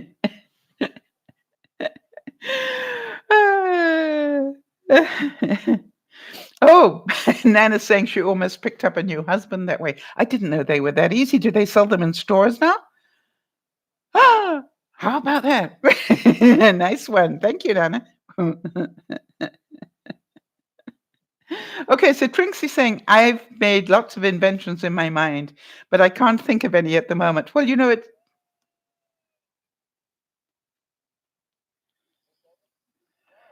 Just hold on a second. I've got.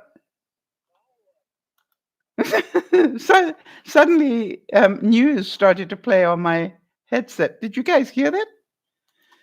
I hope not. Jody's saying, Jody's saying, I didn't have my glasses on one day and I called the wrong man, sweetie. Yeah. Nana's saying,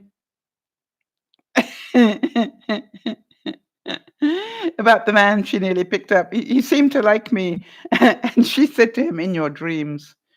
Yeah, it's funny. It's funny you should say that because I was at the restaurant this week and I queried the fact that they had asked for my address. And I said, because men have died for less than that. And everybody burst out laughing. And I'm going, why are they laughing? It's true,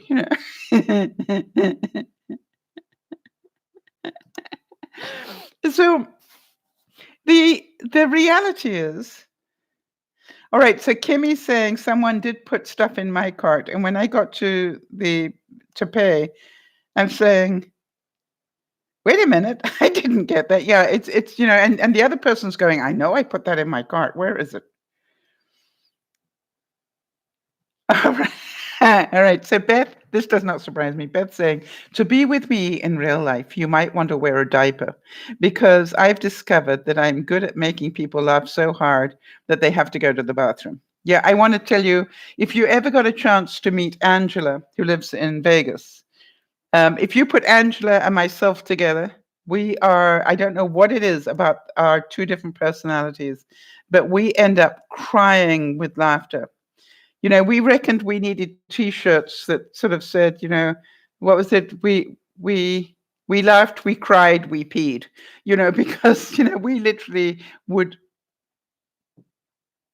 laugh that hard. It was incredible. Right, Erin. She'd like the invention where you don't just do FaceTime, you can actually transport yourself to that person. Wouldn't that be nice? I don't. I'd be worried about, yeah. There's part of me that goes, could you have a I want to do that button rather than automatically do that, right? I wouldn't want to do it all the time. All right. So this is probably too much information, but I wonder if any of you relate to this. I was having a very long conversation with somebody on the phone within the last 48 hours. And it was really a long conversation. And towards the end of the conversation, the person said to me, please excuse me, I've got to go to the bathroom. And I said, oh, good. That means I can flush mine. And it was just like, I'd already been there and done that, but I didn't flush. That's the giveaway when you flush. So, and by the way, when you talk, make sure it's louder. All right. Yes, what if a bad person called you and transported you? We wouldn't want that, would we? No. So I definitely would want a choice whether I wanted to get beamed up or not. All right, Jody's going, been there, done that. Yeah, you know something, but I just had to tell you, right? All right, so, but you know something? There is a trick to that, Nana. Nana's saying, my friend does that and I can hear the pee. Yeah, that means she's got a good stream. All right, and you never talk in the toilet. Well, there you go. Aren't you special? Right? Exactly. Yes, Beth, that's what I would want to do. Yeah, I'd have a button that says, you can beam me up after I've done my hair and got my makeup on. I totally agree with you, Beth. That would be mine. So Nana's saying her friend doesn't care that you can hear her pee. That's right. We're just like, oh, you're going to go to the washroom. Good. That means I can flush. It was just so funny. So wish me luck. I have somewhere between now and tomorrow got to get the rest of my house ready to be shown again. By the way, for those of you who are following the sale of my house, just so that you know, I did accept another offer, but I did it with a special clause in the contract that says I can continue to put my house on show and go for a better offer than the one they've given me. Because they've given me a pretty low offer, but I accepted it because I am aware that it's it's time. All right. I need to sell my house and move on with the next phase of my life. I don't want to spend the next year showing my house. You know, I need to let it go. And what for those of you who weren't there for the lunchtime broadcast, what I showed on the whiteboard um, at lunchtime was there is a difference between what money I thought I could get and what the reality is at the moment. And that isn't that I've lost that much money because I never had it. This is just what the house is valued at this time in this market. And the market obviously stood still the moment I put my house on the market, and it just is what it is. So I needed to let go of what it probably is worth. By the way, the bank says it's worth way more. But if I can't sell it, it's not worth way more. Do you understand? I can keep having these prices, but if nobody is prepared to pay the money, then I haven't sold my house. I need to sell my house. I need my equity out of my house so I can go and buy something new and live the rest of my life. And I need to do that sooner rather than later. I've been playing this game for a year, and it's time for me to move on. Well, thank you very much, Nana. I appreciate that. And the sad thing as well is this particular offer would include Yvonne having to move, which really isn't what I want, as you know. And so there's part of me that goes, that's why I want to be open to another offer, if possible. But we'll see. And I trust that everything will unfold as it's meant to. And I also need to. I know Yvonne understands it's not my wish, but I may have to do it. And there's a difference between what we would like in life and what we need to be realistic about. So it's been an incredibly stressful week, and I don't think it's going to get less stressful in the foreseeable future. And so, it is what it is. So that was why the whole of today I've been talking about getting balance. All right. How do you, and that's what lunchtime was about. How do you take this stress and balance it out so that you are not in such high stress?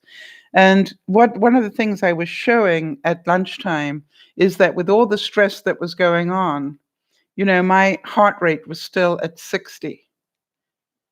And now it's at 68. And that's because I just thought about what I still have to do before I go to sleep tonight. All right. So Beth saying, looking forward to your new life. Watching you in this process is a learning experiment for us all. We can all grow together, happy or sad. I think so too, Beth. That's why I asked you if you wanted me to do this. By the way, I also had asked you, even though I'm late at editing the vlogs, is it okay that I continue to edit them, even though some of them are, like a week away? And everybody said yes. So you're going to see vlogs go up, and you will already have some of that information, but you also will hear probably other bits that you haven't. So that's why I'm continuing to do that. Erin's saying, oh, I miss Angela so much these days when I need to laugh, and I didn't care if I laughed and peed, right? I just miss her. I do as well. I mean, but you know what I'm so grateful for, Erin? I'm so grateful that I met her, right? That I give thanks for that, all right? That is really important. Nyasha saying, good luck on your endeavors and may you get a great offer soon. Thank you. That's exactly what I want to concentrate on.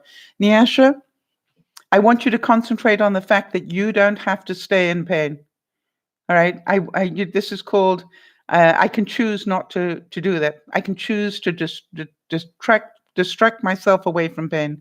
I can choose to be happy at work. Right? I can choose to see the best in my boss, even though her behavior is a bit strange. I can choose that. That's within my power. All right. So Jodie's saying she sees a wonderful adventure ahead. Yeah, let's hope so. And Beth says we want more Sal videos. Um, I I really do want to do more suddenly, but you understand that the amount of time I have is limited. So Mondays I try and concentrate on editing as many videos as I can, and sometimes it's only one or two. But I've probably got about 6 or 7 that are constantly in the to be edited box. So there are I do I do talk to you all the time. I just don't get them edited, but I'm going to continue to do so. And that's why I've continued to do them as word of the day, because I think even if they're late in coming out, they're still relevant in terms of the word of the day. And that's the important part. So do you understand, even with all this stress going on, the fact that I can keep my heart rate down is is really the greatest gift. All right. So Trinksy says you must don't ever use must on me, Trinksy. But I love it. You must only do what you're able to and happy to do. That's what I'm doing, Trinksy. That's why I keep them all in a box, in a file folder in my computer. And it's just to be edited. And I literally have them in date order. And I'm just, every time I make the time, I'm going to spend, it takes me 4 hours normally to edit and get it uploaded. It's okay, Trinksy, I forgive you. You're still new, I can forgive you. But I saw the must. Don't tell me what to do, Trixie. All right. I did that, when I was having dinner this week. The server said to me as I was leaving, "Have a great day." And I said, "When you get to know me better, you'll know better than to tell me what to do with my day." And the guy burst out laughing. By then I knew he had a good sense of humor. And he said, "That's good." I said, "It's a pleasure." Um, so what I want you all to understand, all right, is we all go under stress and we all have the ability to lighten it if we want to.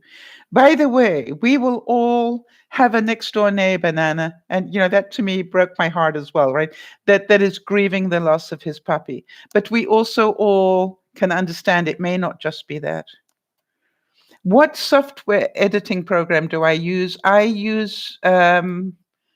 went back to using the one that I originally used called Power Director, Kimmy. I really like it.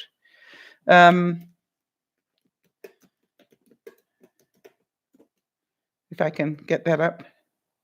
You get that?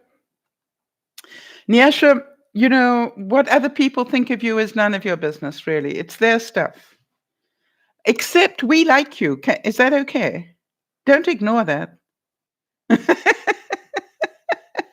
I don't want you to ignore that because we like you. All right. And Anna's, saying God doesn't give us more than we can handle.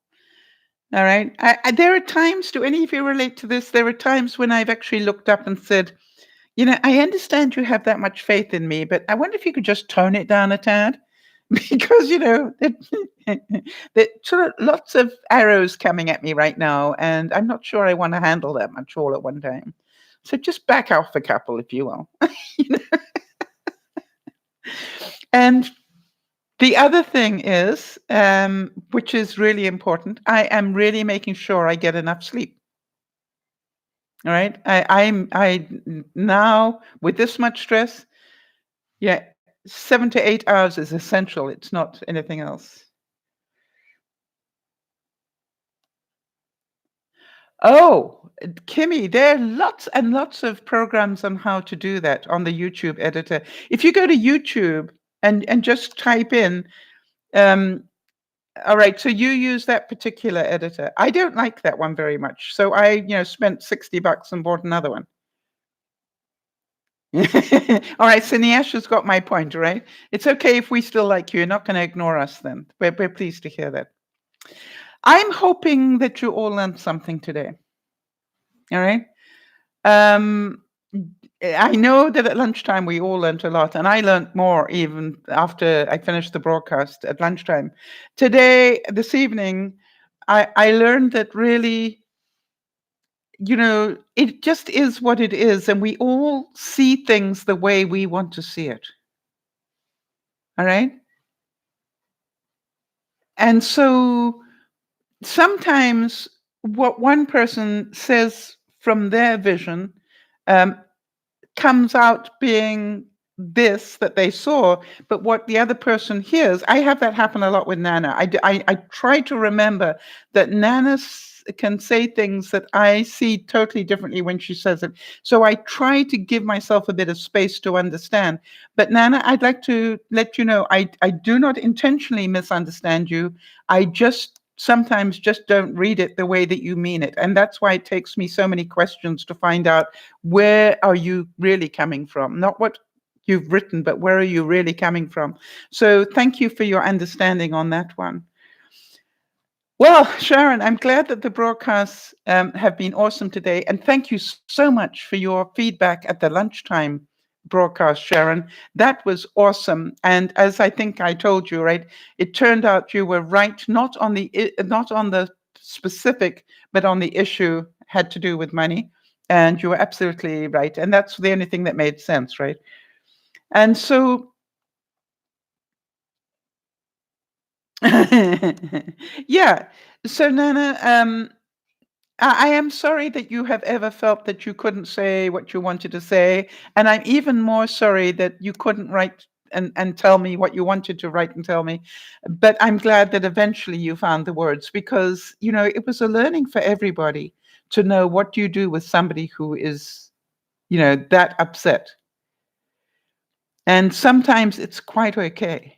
Sometimes I heard a doctor say once for those people, are there any people here that cry fairly easily and can cry pretty well fairly easily? Because I heard a doctor say once, when I said, when I get really frustrated, I cry. And he said, you want to be very grateful for that. And I went, why? And he said, the chances are you will not have a heart attack because of that ability. I said, what?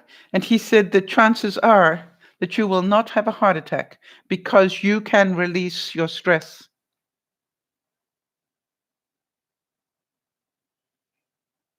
All right? And anybody that can release their stress is less likely to have a heart attack.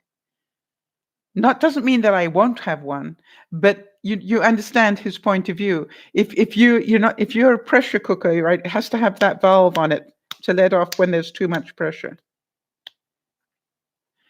All right, Trinksy, welcome to being a human being. Trinksy is saying, I've been very bad about being able to cry before. No, Nyasha, you're not too sensitive at all. All right? You're discovering yourself. It's different. So what I want you all to see is, getting upset isn't always bad. I found today, getting so upset that I, was crying on the broadcast wasn't a bad thing. All right, because I ended up going away and thinking about it a bit more, and then I realized, wow, this is what went wrong.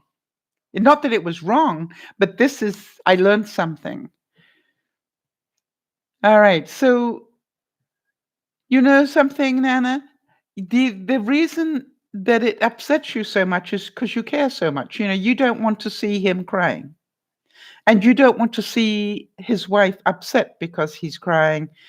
And I think the kindest thing you did was to hold him and let him cry and tell him that's okay. We understand. You need to cry. I think at 80, he deserves that right. All right? Trinksy, being sensitive is being a human being. And if you are a sensitive human being, good for you. I don't think that men should be told that little boys don't, or, men don't cry. I think that's BS. Yes, Nana's saying, I know, and I was so glad to be able to do it. I would go and do some more. So, I look at it all and going, I've said it there at the beginning, and I'm going to say it again. Being who you are is the safest place to be. All right. If I'm upset, my friends know I'm upset, right? And they know the look. And some of you do too, right? And it's just like, I don't pretend that I'm okay. I got really upset with somebody who's been helping me for a long time. All right. Why? Because they treated me in a way that they've never treated me before. And it was, I understood the reason, but please don't treat me like that. Right? I set the boundary. In case you've forgotten, do not treat me like this. Right? I get pretty upset about that. And so, all right. So Nyasha saying that she cried with me today. I want to tell you, Jody said that she did too. All right. And I assure you, I was not putting that on. I think you probably all knew that. That was coming out of some deep place. And I just, it was what it was. All right. So, Aaron, I've been told a lot lately that I understand he doesn't give us more than we can handle because he gives us the strength to handle it. But he's definitely pushing me. Something, Aaron. I so agree with you. I said that. I said that today. Right? Can you just tone it down a little bit? So I want you to carry on being who you are, right, Aaron? The fact you don't see yourself as incredible as we see you, that's your right. Okay. I think it's okay for us all to remember Angela making us laugh until we cry. And the good news is she'll never take that away from me either. You know what I'm saying? It's like I will always, when I think of Angela, I will always think about laughing until I pee. All right. laugh until I cry with laughter and then pee because I'm laughing that much. I want to tell you that the way we all grow is to really get honest with ourselves. How many of you realize that really what this whole broadcast is about 3 times a week is let's get a little more honest with ourselves?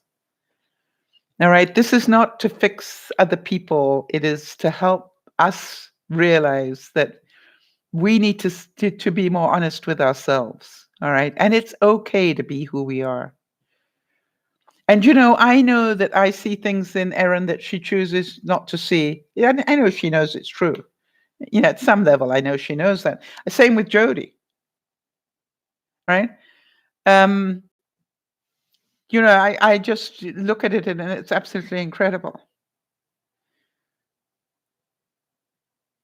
All right, so Niesha's saying I could sense that you tried to ignore it, but it came out. It came out anyway. Fake people won't do that. I could be that good an actress. Yeah, so think about that. But what I want you to know is I care about my friend that much, and I think you all got that. I don't think there was a maybe, and she knows that. Right? And she knows that more than anybody, and that's what's important to me. And and that's I hate it when I can't help my friends. If Nana, I totally relate to the fact that when we can't do anything to help, we feel so helpless sometimes.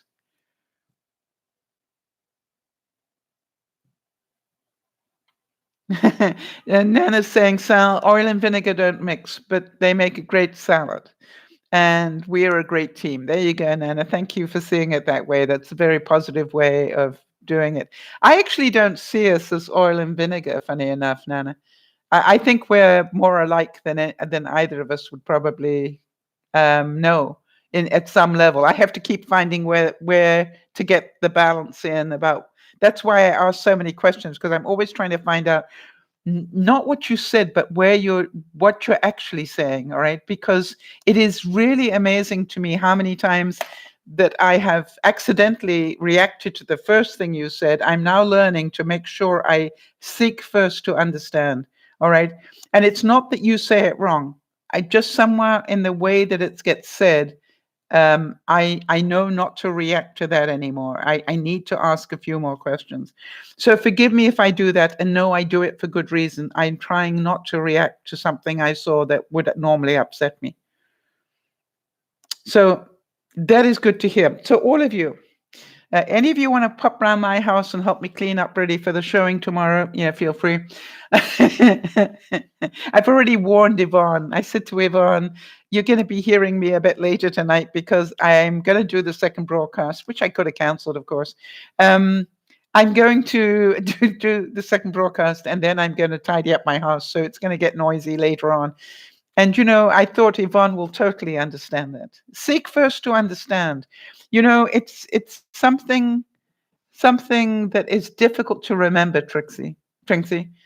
It really is difficult to remember that, before you react, make sure you understand what was really being said. I found that with Yvonne when I first met Yvonne, right? I would trigger her very quickly. And then I'd go, wait. Before you react, do you know what I was actually trying to tell you? I might have worded it badly, but I just wanted to make sure that you understood what I was really trying to tell you. And it was amazing how many times I was so glad I stopped her, because she didn't realize where my heart was. It took her months, I guess, of consistency, where she would start to react, and I'm going, wait, before you react, stop a minute. I just want to explain what I was trying to tell you. If you want to react after I've done that, that's fine. But I can see you reacting, and I don't think you heard me. Or I worded it badly. You see, I used to take responsibility for it as well. I guess I worded it badly because I had no intent on triggering you. So this is what the bottom line was for me. And she go, oh, why would you do that? And I'm going, it's who I am. And she goes, no, but landlords don't do things like that. And I'm going, I'm sorry if I failed Landlord 101. All right? I'm sorry if I failed Landlord 101. I've never done it before, didn't take the test, have not read the book. I'm just doing the best I know how. And, 20 years later, we didn't do too bad a job. Something, Nana, I appreciate that. Nana's saying, spread the joy every day. That's like you and me, Sal. I do try, I must admit, Nana, and so do you, right? I never intend to trigger you. I believe you, Nana. I believe that you don't intend to. It doesn't mean that it doesn't happen, and that's on me. And that's why you hear me query so often. And every now and then, I won't do it as well as I would like. But I know your heart, you see. I know that you don't mean things to come out as an attack. And so that's why I really do work at taking a bit more time. And, I just want you to know, Nana, if you have a subject that you want to discuss, you just have to write it up there. But the thing is this, that sometimes, Nana, I cannot address it immediately because you might come in late and I'm already deep into something. And then you come in with a subject and I say, I need you to hold on because I need to finish this. Does that make sense? If you can handle that, then we're good. But you can still put up what you want to talk about. All right? You can still say, Sal, I've got an issue about my neighbor that I need some advice on. I'll say, thanks, Nana. And I'll probably say, Jody, remind me in case I forget, right? Because, then I just can blame Jody if we forget. Because right? So I do try to get to as many topics as I can. And I'm sorry, Nana, I want you to really think about why the topic of the day is an issue for you. All the topic of the day is, it's like a sermon, at church. It's just a framework that we start with. All right? It's not but people who've never heard a broadcast from us, they need to know why they came in. If I'm saying, okay, we're going to be discussing this and I never touch it because we're busy on every other subject, that's not fair on people that like the title and wanted to hear something about that. Trixie B is saying not everyone speaks the same language initially, even when they're speaking the same language. So I'll just take a little extra. Yes, exactly. So it will take just a little extra. You know the way I talk about that, Trixie? When I used to go be up on stage, I used to say, if you ever wonder why communication is so difficult, I have one thing I want you to do. Take a piece of paper and a pencil, and you'll watch people do that. And I'll go, I'm going to use one word. When I use one word, I want you to write down what you see in your mind from one word. All right? And maybe just to close this off, because I'm already over time, I will do it. I've done it before on a broadcast, but I'm going to do it again. The one word is dog, D-O-G, dog, woof, woof. I am pretty sure that Nana immediately sees little Joe. I am pretty sure that if Lolo were here, by the way, did you hear that Lolo needs to give away Jax because of what's going on in her life? You know, I can imagine how sad that is for her. You know, I'm pretty sure that those of you who know me know I'm looking at Bean Bean, you know, and the joke is Bean Bean was a huge German Shepherd cross, and little Joe is a little white fluffy thing. Jody will be seeing, you know, her fluff ball, Taily. You know, that's just like a little, you know, cotton ball thing. And so, you know, you look at this and you go, this one word dog will have a completely different meaning to everybody who's ever had one. Makes sense. And that's why communication gets to be so difficult. I do want you all to rest assured that whatever happens in these broadcasts, I will always keep saying to you, if it helps one person, then regardless, it is worth doing. And sometimes we just don't know what it is that's going to help somebody. And Kimmy, today you helped me.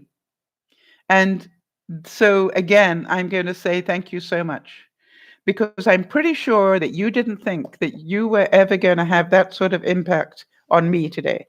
And you did.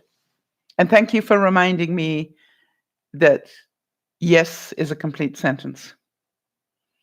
And for that, I will be forever grateful, because I am pretty sure, Kimmy, that every time I do that yes, but, that I will hear you. And I will say to myself, what did you just say yes to? And why did you add but? All right. And I thank you for that. It's a great learning for me. And it will save me a lot of time in processing stuff, because the yes was correct. Thank you. All right, everybody, have a super time. And if you hear a lot of noise later, you know it's because I'm still trying to clean up. Lighten up your life. Only you can do it. I can go and finish cleaning up and make it really hard work, or I can just get into my routine that I have and just know I will sleep when it's finished, regardless of what that time is. And I will also be able to say, and I can catch up on my sleep after the showing tomorrow. Do you understand? It's all about, how do I make this less stressful? You know, how many of you know I am probably going to sleep on top of my bed tonight rather than in it?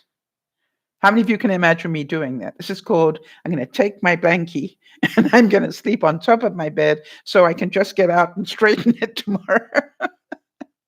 I'm going to shower probably at 2:00 in the morning. You know, I'm going to do everything I can to make tomorrow less stressful. But thank you all for being here. Thank you for giving your time. Thank you for being honest. Put some music on and dance in the kitchen. No, that'll just I don't do music well when I'm working. When I'm working, but I thank you for the idea, but when I'm working, I have a process and I need to think, and I can't do it with distraction. So Trinksy B is saying good luck with it all. What time is it where you are? That must be 4:00 in the morning or something, or worse. What time is it where you are, Trinksy? Well, Trinksy, it's my pleasure. I am glad that it's helping. You know, she's saying, Trinksy's saying, good luck with it all, Sal, and thank you for doing these broadcasts. I want to tell you, that if you feel that from your heart, and I believe that you do, then it was worth doing the broadcast. Do you understand? That's how I always feel about it. If it helped anybody at any level, then it was worth doing. And I think that's really, it's 6 a.m. now. You got up. Please don't tell me you got up at 5 o'clock to listen to me. Wow.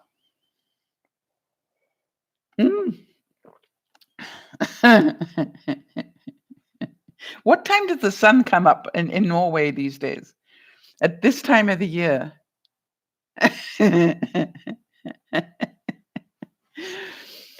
I don't do mornings. So yeah, 6 a.m. is not a time I know about. I'm out of here. Goodbye. All right, everybody. Have a super weekend up until the time I see you again. I will be back at 3:30 on Sunday to give you an update. Thank you all for your good wishes. I do hear you talking to me, when all this is going on, and I'm going, yep, okay, fine. Yeah, Trink said the sun's been up a long time. That's what I thought. Yeah. The same as in the winter, it stays down a long time. I don't know how you manage that. I want to, ever since I lived in Africa, I'm totally spoiled for how much daylight I get. All right, everybody, big hug. Remember to look after one another, but please, please, please, let's all remember to look after ourselves and be more concerned about why we do the things we do and less concerned about trying to fix everybody else. But what I'm really happy about is that you all understand that the more honest we get when we do these things, the more we learn. It's not about right and wrong. It's about let's discuss it and look at it in a different way.